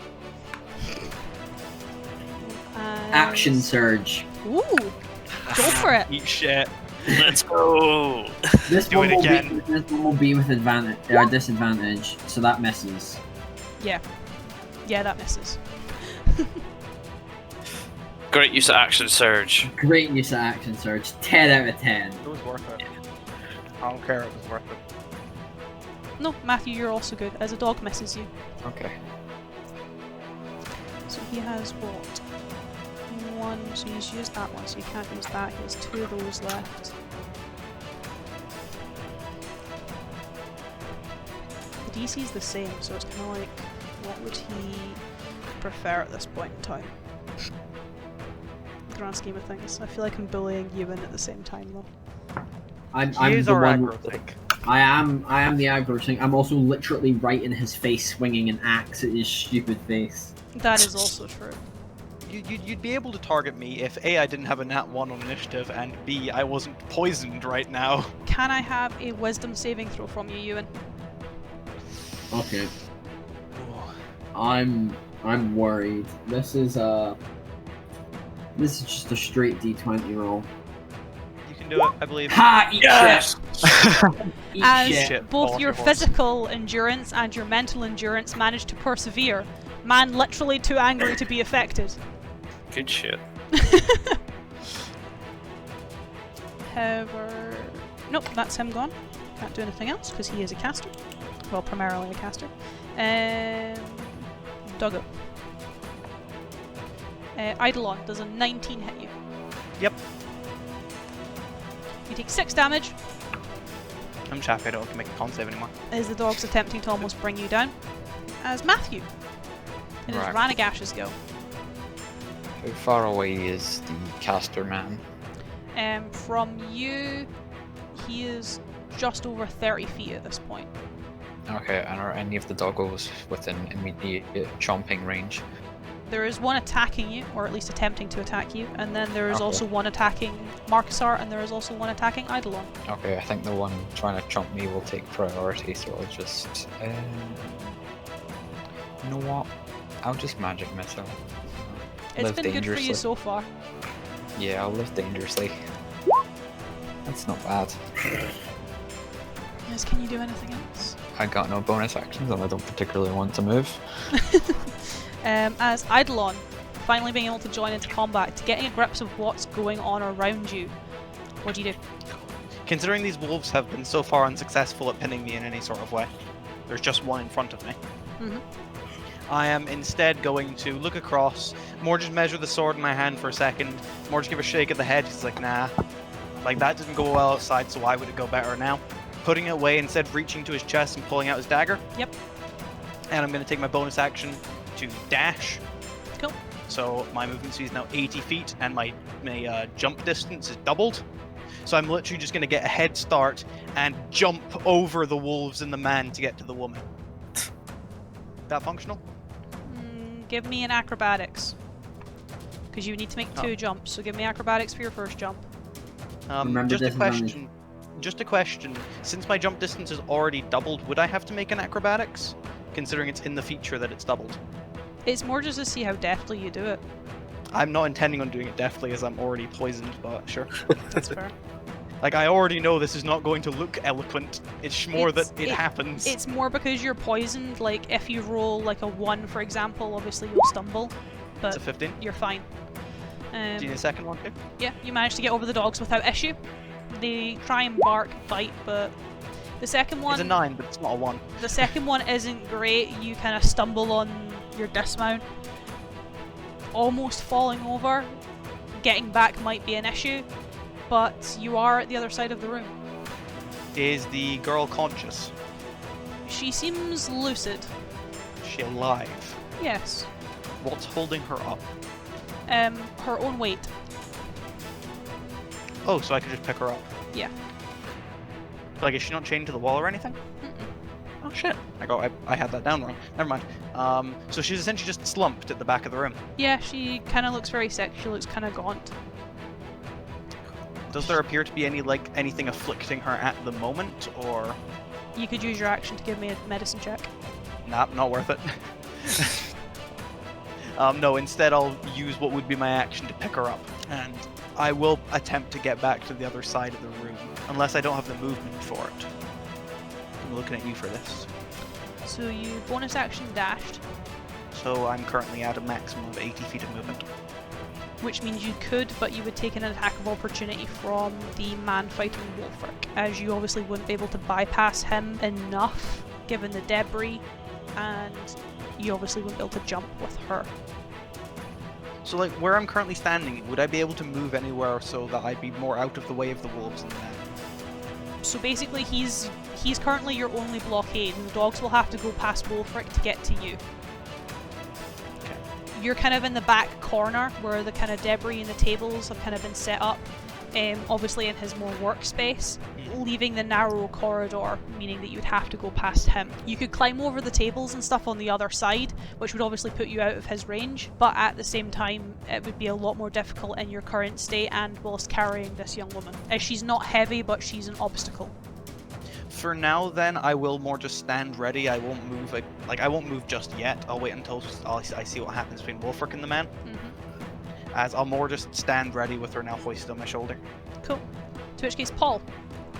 What's my situation? I have one wolf attacking me in front There of me. is one wolf attacking you. There is the wolf that was attacking Eidolon. You reckon he's probably going to turn on either you or Ranagash, or perhaps go and try and assist his master. And Wolfric seems to be engaging the man, and Eidolon seems to have got the girl. I guess. Like to use poison spray on the wolf in front of me. That's cocked. It's my first cocked dice. That is a 18. That passes, sadly. Could I bonus action hit with the axe? Smack it. Yes. That's a d20. Oh, 16. That will hit. Roll me some damage. 5 spicy damage to the wolf. It's looking injured, it's not looking, I suppose, beaten down. It looks still in pretty good health, it just looks a bit more miffed. I mean, I would be if someone poison sprayed me. I mean, yeah, it's not really the greatest thing to happen. Yeah.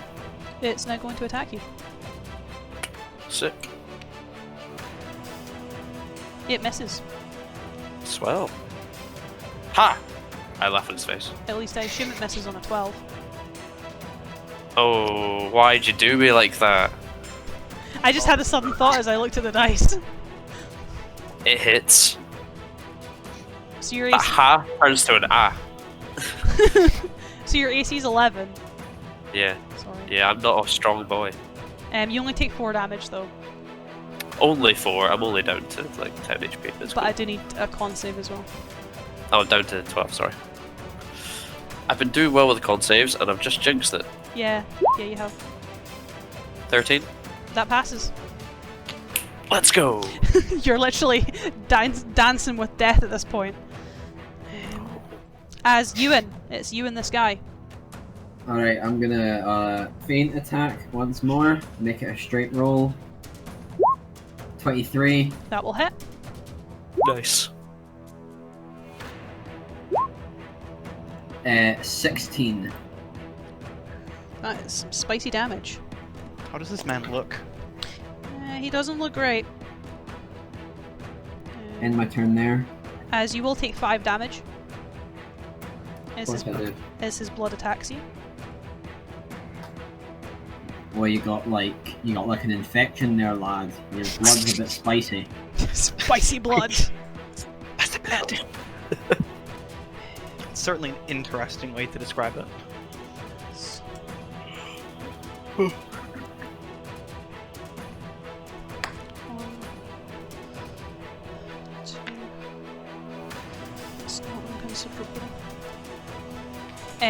As Doggo is going to attack Matthew, it misses. You're doing very well on avoiding these attacks, Matthew. Yeah. As you watch as the gentleman in front of you takes his weapon, does not raise it towards you, however. He more takes a minute, smirks at your comment. You watch as he seems to almost prick himself, running his hand along the blade, and instead outstretches a hand towards Eidolon as he looks at you. I need that girl, and you're of no use to me. Maybe he will be. Eidolon, I need you to make me a Constitution saving throw. Yeah, I know what that means. Oh no, this man's about to try and puppet you. No, I don't think he is. That's 6. Oh. I'm assuming fails. It does, yes. As Eidolon, you watch as he outstretches a hand towards you, flicks it almost like snow or rain. You watch as the drops travel from the palm of his hand, and Is this Just considered cover. a missile? no, it's not. Or a considered ranged weapon It is attack? not considered a missile or a ranged weapon attack. Nice try. As the drops Fucking just yeet it back. as the drops just land on your skin, just around your face, around your eye. You can even feel some on your armor. Then you can feel them begin to crawl, almost like insects over your skin. You can feel it crawl under your armor, under the collar of your shirt, before it crawls almost in the corner of your mouth, underneath your eyelid. You can feel it start to infect your body. That's uncomfortable. This I'm not is going to go well for disgusting. him at all. This is It's a big disgusting. That's a big Eidolon, yike. you are now considered to be charmed by the man. So I can't take actions against him. You cannot I take don't want actions to. against him. He is considered to be your ally, and from his own manipulation, he is commanding you to attack your allies, as Do they I are get saved at the end of my enemies. turns, or nah? Each time you are injured. But obviously, no one would know that. Can I ask a rather confusing question to you? Yes. Who is charmed right now? I guess is my most important question. Eidolon. Alright, cool. So I might be doing something very funny this turn. I might be doing something very funny against this man. But I'll ask for your permission before doing that, of course. Matthew Mhm. and Paul, roll me a d4. Let's see who gets Just highest. flat? Just flat d4. 2. 1, 4. Cool, so it's attacking Paul. It's okay, Paul. It misses you on a nat 1 and attacks its friend instead. Get fucked. As its friend... It actually kills its friend. Brilliant. Nice. Get double fucked. As this dog that was attacking Eidolon kind of turns, leaps at you, attempting to take a bite out of you, jumps over you as you kind of manage to bat it out the way, and plunges its teeth into the neck of its friend. You almost hear a crunch, and the other dog does not get back up. As Matthew, sure go. Okay. Is there still one in front of me? A wolf. Yes, there is. Okay. It's and I'm looking pretty gonna- injured though. Yeah, I'm gonna take an Eye Rune of Destruction again, and rather than like hold it and cast it the spell, I'm gonna almost just bitch slap a firebolt into it. Get the advantage of melee, so this will be interesting. Hit it with a toasty hand. Please, Okay, this would be funny. 1 plus 5. Still, maybe no. It does, I Don't think their think ACs are does- 12. Doesn't hit it. Yeah. No spicy. It was a nice thought, though. It is. Yeah. It was a nice attempt. It's a very toasty hit, but it doesn't really seem to do anything to it. Almost as if the skull that's on its face is protecting its jaw. To which case, Craig. Cool, so being charmed, first thing I would do is probably drop the woman, Yes. as I would move towards Wolfric and essentially just go for a slash across him, because he's the closest to me. Cool. It's with disadvantage though, because I'm poisoned. Fail, Or is it fail, with fail, disadvantage? fail, No. fail, fail. I'm going to take silence as it's still with disadvantage, so... That's only a 10 to hit, so I'll miss you, Wolfric. Misses. And then M, I'm going to ask you for permission before I do this. I always punch with my left hand, correct? For the majority, yes, you're dominated right hand. So, am I permitted to use my left-handed bonus action attack to punch the man instead? Yes. Fantastic. Does a 17 hit him? It will, yes. Ooh, nice. So he takes 5 damage. So Is he Wolfric. concentrating on that spell? Oh. I would expect so. He is. I'm making him roll. However, he passes his con save. Or However, don't we take damage when we injure this man? not anymore. He's Okay. out of his temporary hit points. So essentially, Ewan, what you'd watch is Eidolon would come up to you after, of course, the magical effect has been done to him. Take a slash, but obviously miss you. And then you'd see his left hand, which the man would watch him do. And what the man would see is Eidolon almost go to punch you, Wolfric. But then it's almost a little grotesque, as the fist goes forward, it's almost as if the wrist cracks its way to the left and just squares the guy in the nose. I have no idea why you just slashed at me, but you just punched him in the nose, so I'm gonna ignore that.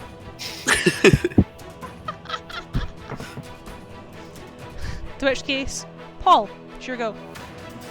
What's in front of me? Where are the wolves? So there is no longer, well, there is now another one attacking you, though it's kind of like pinned its friend on the ground, and there is one attacking Ranagash. You kind of see from the far end of the room that Eidolon and Wolfric seem to be locked in combat with the man. I see. Well, I feel like I'm not equipped enough to fight the man, so I'll attack the wolf that had just attacked its own friend with poison spray. Nat 1. Oh, that's good. So roll me so some that's- damage. It's a D12. Is that double damage? It is doubled, yes. Yes. So that's 18 points of damage. Yes. Oof, that is ouchy.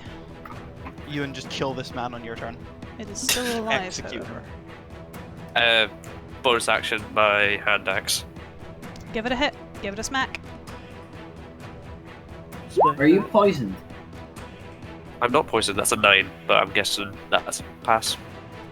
No, that misses, sorry. That does miss, yes. Shame. It's top of initiative. Ewan, it's your go. Fuck Right, him. fainting attack to make it a straight roll. 17.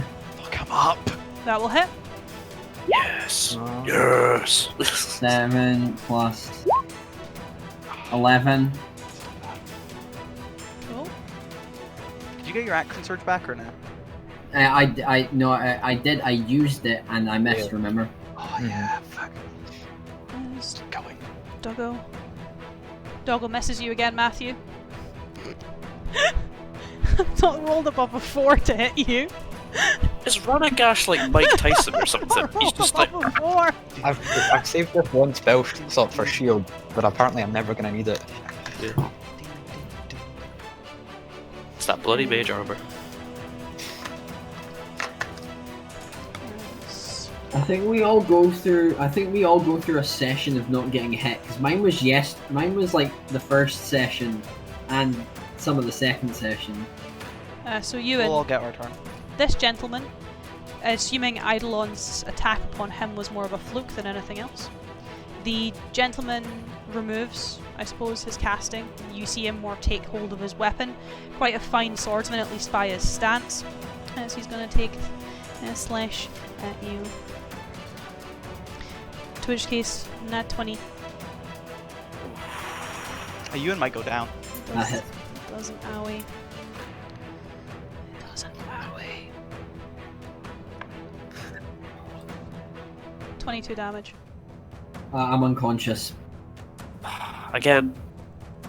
As you assume perhaps he's a bit more of a duelist, you take up stance ready to almost parry it with your axe.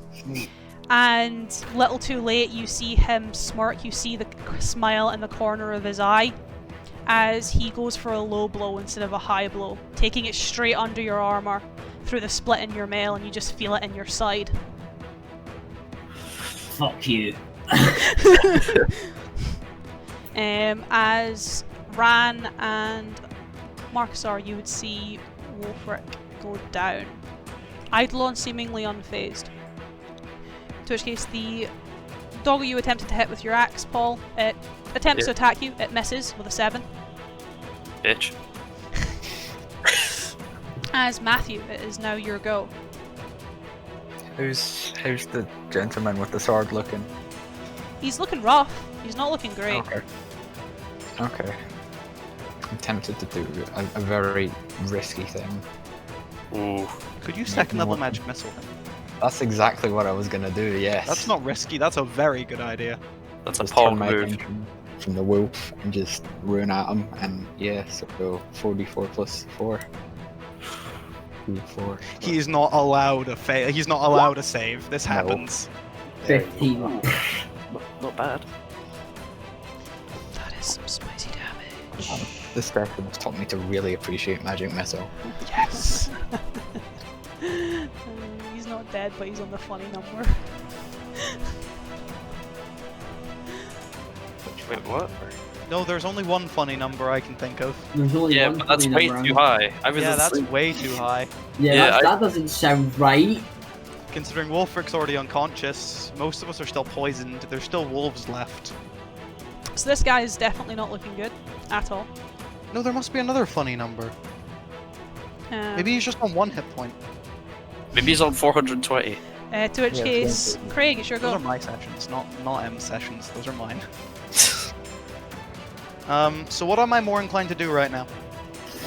More, you're not inclined to kill Wolfric, it's more get them unconscious, get them to a state where they are usable. So your kind of next, I suppose, objective from Charm would be Marcusar or Ranagash. Aye, that sounds about right. Can you give me a wisdom saving throw with disadvantage, Craig? I mean, I'm decent at these, but it's with disadvantage. 7. Cool, you fail. So, sounds Ranagash and Markasar, you watch as would Eidolon begin making his way towards the two of them. Probably. More just taking a step over Wolfric. Cool. You watch as Eidolon kind of, I suppose, more ominously takes a step over Wolfric. You watch as, with the right hand, as this guy's wielding his sword in his left, he almost is playing a piano as Eidolon moves with the beats to his fingers. However, not too far from there, Eidolon stops. Just dead in his tracks. This is gonna be funny. You watch as, well, Markasar, you'll see it a bit more clearly than Ran, considering your passive perception is 13 and Ran's is 9. You see that Eidolon's eyes turn black. Completely black. He loses iris, he loses the whites of his eyes, his pupil just consumes the whole eye. You watch as, from twitching in his left hand, his body begins to almost twitch. Okay. As, in a relatively guttural tone, which none of you understand, you hear a voice erupt from Eidolon, though not in his, accent, not in his voice, someone else's voice, as it almost snaps his head around. You can hear the bone break, but he doesn't fall. As you just hear him scream almost at this man, Meogra! And Eidolon, I need you to make me an attack roll using your astral self feature. Do I have disadvantage on this? Nope. Does a 15, 21 hit him? 19. Yeah, it does. Also, technically, if this is the first time it's instancing, it's not an attack roll first. He needs to make me a dexterity saving throw. Oh yeah, because that's because you're manifesting your arms of the astral self. I'll describe this if M tells me to. You got a 4. Cool, so I'm still making the attack roll, so it's not very much, but actually it would be him, and if it's directed at anyone else, it's all the wolves in the surrounding area too. At least within 10 feet. But, so first off, he'll take 5 damage, but this is force. And Yes, then make the a con actual save. attack.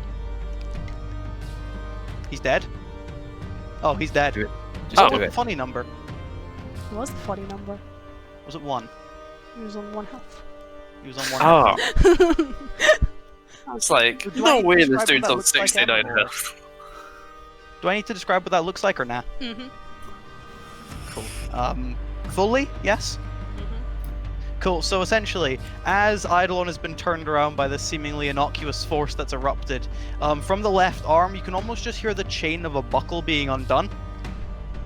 As sort of creeping around his left arm are these strange blackish purple mist that almost envelops the entirety of his left arm before slowly fizzling and becoming this sort of movement of almost 3 tendrils wrapping around instead of the mist that sort of operate seemingly independently around his arm, and then all 3 of them just kind of come together at the top, wrap up for a second before just piercing forward, not bludgeoning him or anything, but just one clean going straight through his throat Nice. before coming back almost instantaneously back into the sort of just entanglement around his arm as the man just to the ground.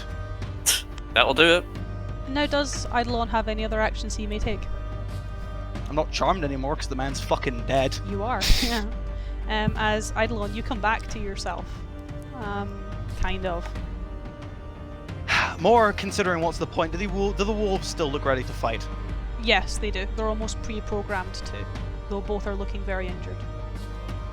Both wolves are looking rather injured, you say?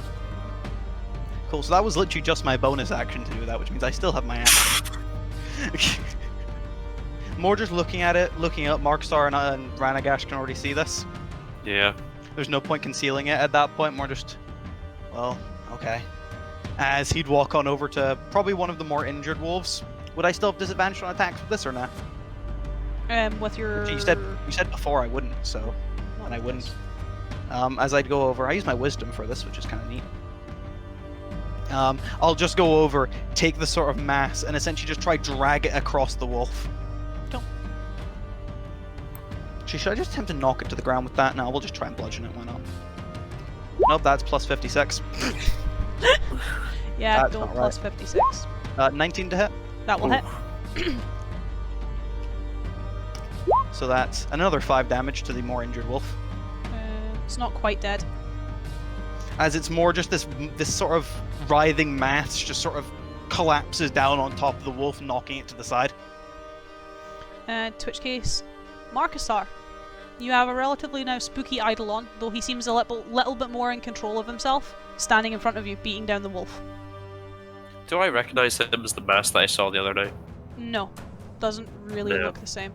It has the Fair enough. same kind of shape, but it's still Eidolon, just his arm looks funky. Yeah, fair enough. I guess I'll attack the wolf that's closest to me with poison spray. Is that one? Oh, Nice. Shout, yeah. D12, let's go. 9 doubles 18. Ooh, It'd be I dead. think it's making a lot in that ones. great. Bonus action. I want to kill Ranagash's wolf as well. Are you sure? Are you sure there's not something else to do with your bonus action Like that maybe healing. only you Oh can yeah, do? sorry. Yeah. I Paul mean, forgetting he's the healer of the group. would Marcusar heal him, or would he use his axe? No, like Matthew reminded me. I was actually thinking about doing this, but I was more like caught up in the I'm a badass. I'll kill the other one too. No. Bonus action. Healing words. Wolfric for. Actually, you know what? I have a second level spell slot, so you get 2d4. There you go. 9 points of damage back. 9 points of health back. You deal 9 points of damage and just immediately kill him. Yeah. As there is only one creature left, and Wolfric, you're back up on 9. I stand back up. How far away am I from the last wolf? About 30 feet, give or take. I'm gonna walk my 15 feet movement and then end my turn. So specific. Welcome to specifics in D&D. You still have your mage armor up, don't you, Matthew? Yes. Which makes your AC 13, so again, that does not hit you on a 12. Just catch these hands. Oh my god. To which case, Matthew, it's your go. Just Okay, put it out of its misery. I think we need to try the spicy hands again. Spicy 'Cause hands. it's fun. Don't disappoint with the spicy hands. Plus 5.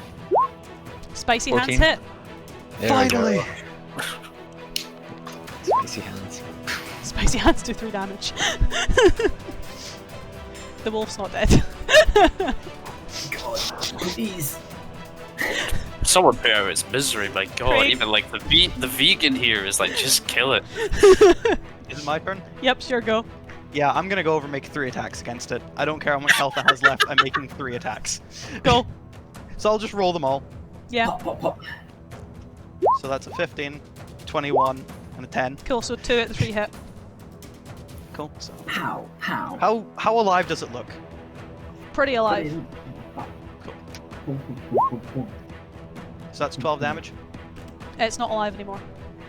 Cool. So essentially, what Eidolon would do in that case, just to describe it, is he'd see the last wolf is alive after Marcusar deals with the one that's in front of him. He'd look to Ranagash, more just give Ranagash a slow nod before walking towards Ranagash, just walking past the wolf and walking past Ranagash, the entrance of the cave, and then almost just in a black mist follows him as when it clears, the wolf is dead. Alrighty That's then. nice. As the 4 of you are out of combat, as the creatures lay dead, the man lays dead, and the woman is on the floor. I would like to go over to the woman and check her condition. Give me a medicine check. What's medicine again? I can... +3. Ruh-roh, 22. Cool. She seems to be in an okay state. She looks very malnourished. She looks very dehydrated.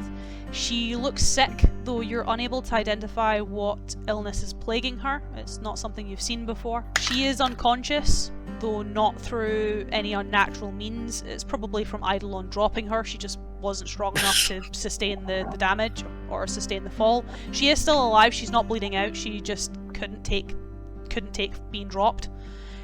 She was just too weak. But other than kind of being a bit malnourished, a bit dehydrated, and then obviously being sick, she seems relatively alive. She could recover essentially. I would like to pick her up and make for the exit of the cave. It's like she needs attention. Let's get her out of here. What's the rest of you doing? Yeah, that sounds about right. Yeah. Is your arm still fucked? Yeah, the arm would still be fucked right now. No. Okay. How long does that last? Oh, 10 minutes. A little while. 10 minutes. So it'll last until we get out of the Eastwood. Did any of you investigate the room at all, or are you just kind of leave? I'm so fucking done with this place. Yeah, no, I'm with you and on this one. That is fair. It's like, this is done. We got her back. The man who's doing it is dead. We can tell them where to go if they want to work out what happened. It's not our fucking problem. As you head out of the cave and back into the woods, and then able to, I suppose, follow a relatively easy trail back, you are able to make it out of the Eastwood. You said the Eastwood is like not close to the Watchtower, correct? It is, yes. I think that would probably be the best place to go. Like, I mean, it's a Watchtower. They probably have some sort of. Oh no, there was that singer. She was wearing like a medical gown. You remember seeing the young woman in the medical gown, yes? Yes, I said to everyone, like, we should make for the Watchtower. I saw what seemed like a doctor of some kind there. She could probably get some attention there. Would anyone like to join me? You can do that. I'm gonna go tell her sister that she's okay. I'm gonna go. I'll make sure she's okay. Ran, who are you going with? I'll go with Eidolon and keep the split even. Yeah. Nice. Keep the split even. The split must be even. Perfectly balanced as all things should be. For it says hi. He's not really appeared Oh, this I tried to- session, but now here he is. I'll go for it. Important.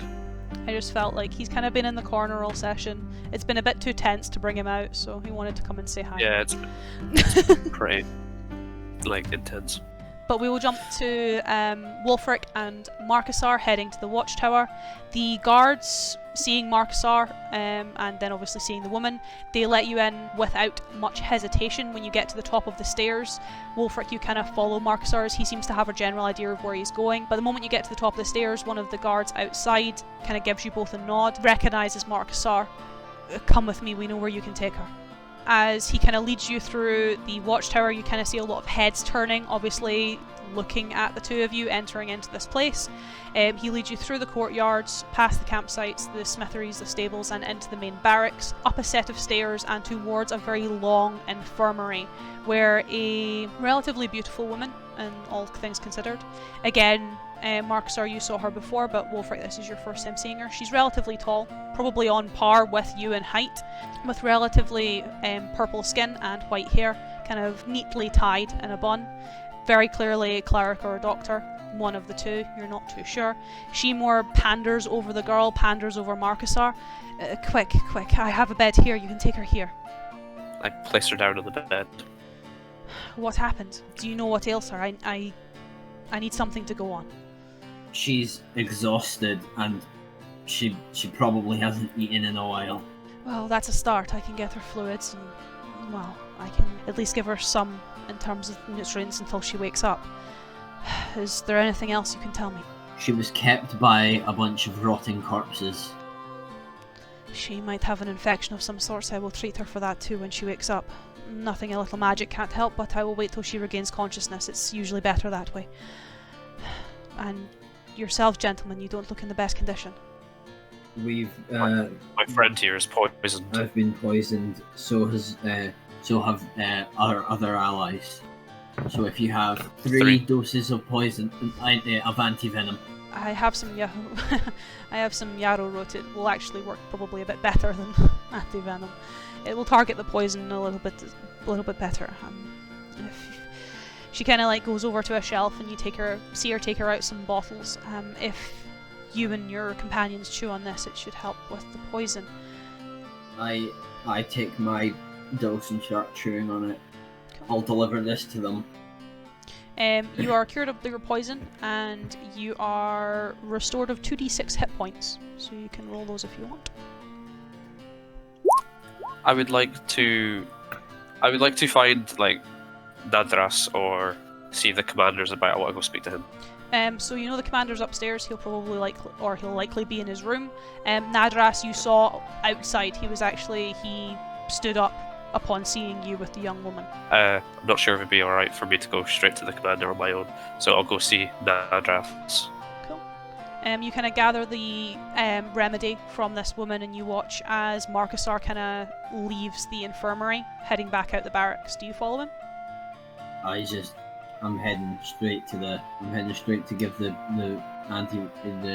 route to the others. Cool. Fair. So you kind of break from the barracks. Marcusar, you head towards Nadras, and you start heading back towards the entrance to the Watchtower, back towards the gates and down the stairs. Marcusar, what do you do with Nadras? I need to speak to the commander.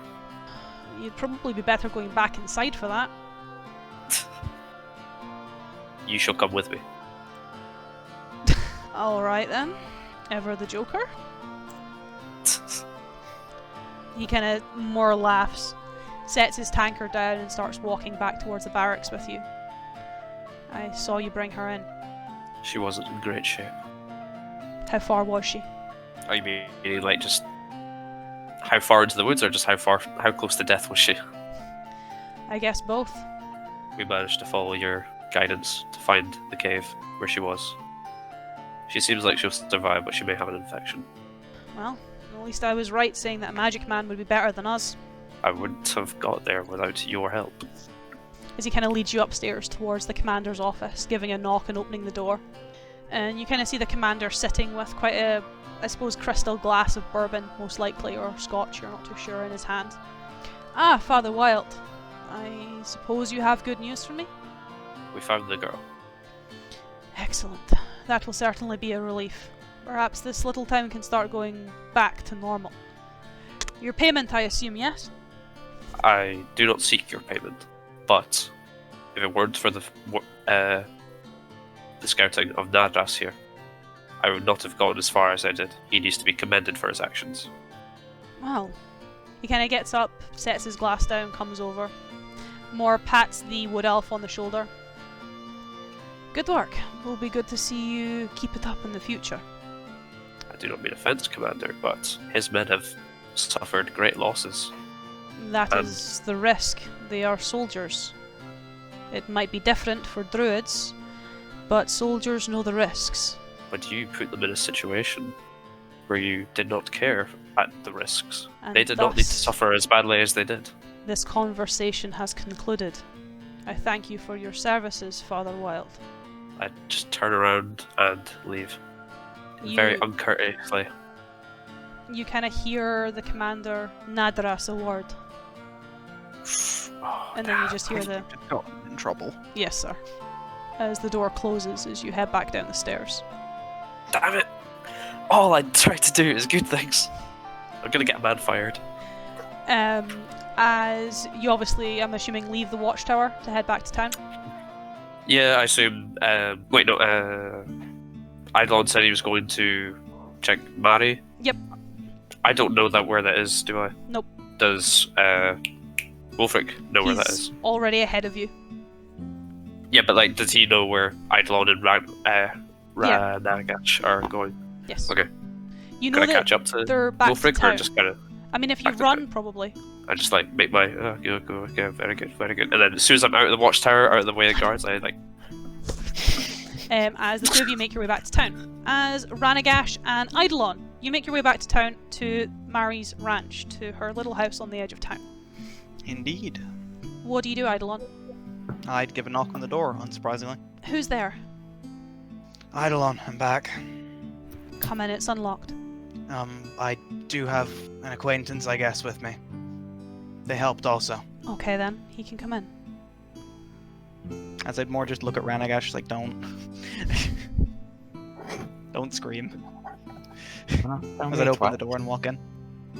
As you come in, the lights are already lit. You can see the purple hue coming from the archway, and she's probably lit them upon your arrival. She even stands in the doorway. Whereas Ran, this is your first time seeing her. Your first time seeing a tiefling, not really common in the Forest of Mire. Very red skin, small curled horns, short black hair kind of covering her face. And you can kind of see her tail, not too dissimilar from more of a draconic tail rather than a devilish tail. Well, you said you had news. Your sister's alive. Being treated right now, actually. That's surprising, but how? She'd been kidnapped, I suppose, by a man. Scarce to call it that, more of a monster at that point. We didn't stick around long enough to find out exactly why, though. I hope the other acquaintances who were with me have asked the garrison to send someone down there. But apart from that, she's back, she's being treated, she's alive, she'll just need a bit of medical care to my knowledge, and whoever was doing it has been killed. I'll need to go and see her. She is at the Watchtower right now. If you'd like, I can come with you and get you in anyway. No, it's fine.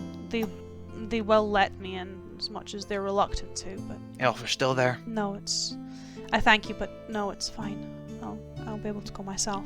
Though I will, I guess, decline your offer from earlier. Staying around then? At least until my sister's better. Good idea. I don't have a lot, but there is something I want to give you. Honestly, a place to sit down would be enough of a reward right now. Whatever was in those wolf's bites was killing me right now. Then you can take a seat as I go and get it then. I'd go over and find the seat I sat in before and sit in it less awkwardly this time. Cool. She kind of turns to you, Ranagash, and you are also welcome to sit if you wish. Appreciated. And she kind of heads upstairs to the kind of small loft rooms above. You can kind of hear her feet pattering around, though you can't particularly hear what she's doing, as she comes back downstairs with a relatively small coin purse. I know it's not a lot, but I want to give you it. I'd look at her, look at the coin pouch, look back up and just shake my head. Well, I'll give it to your friend then. I'm not taking no for an answer. One of you is taking this. Alright then. And she kind of hands it over. It's Okay. not a lot, but it's enough to say thank you. And perhaps, if you won't take my coin, you'll leave your offer on the table if you ever pass through this way again. So be it, though. I don't know what the chance would be of us heading back through here to get to the Citadel again. Well, it will be a while.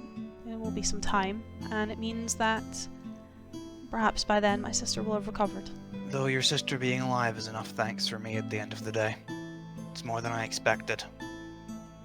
It's more than I also expected. It was a pleasure to meet you, Mary.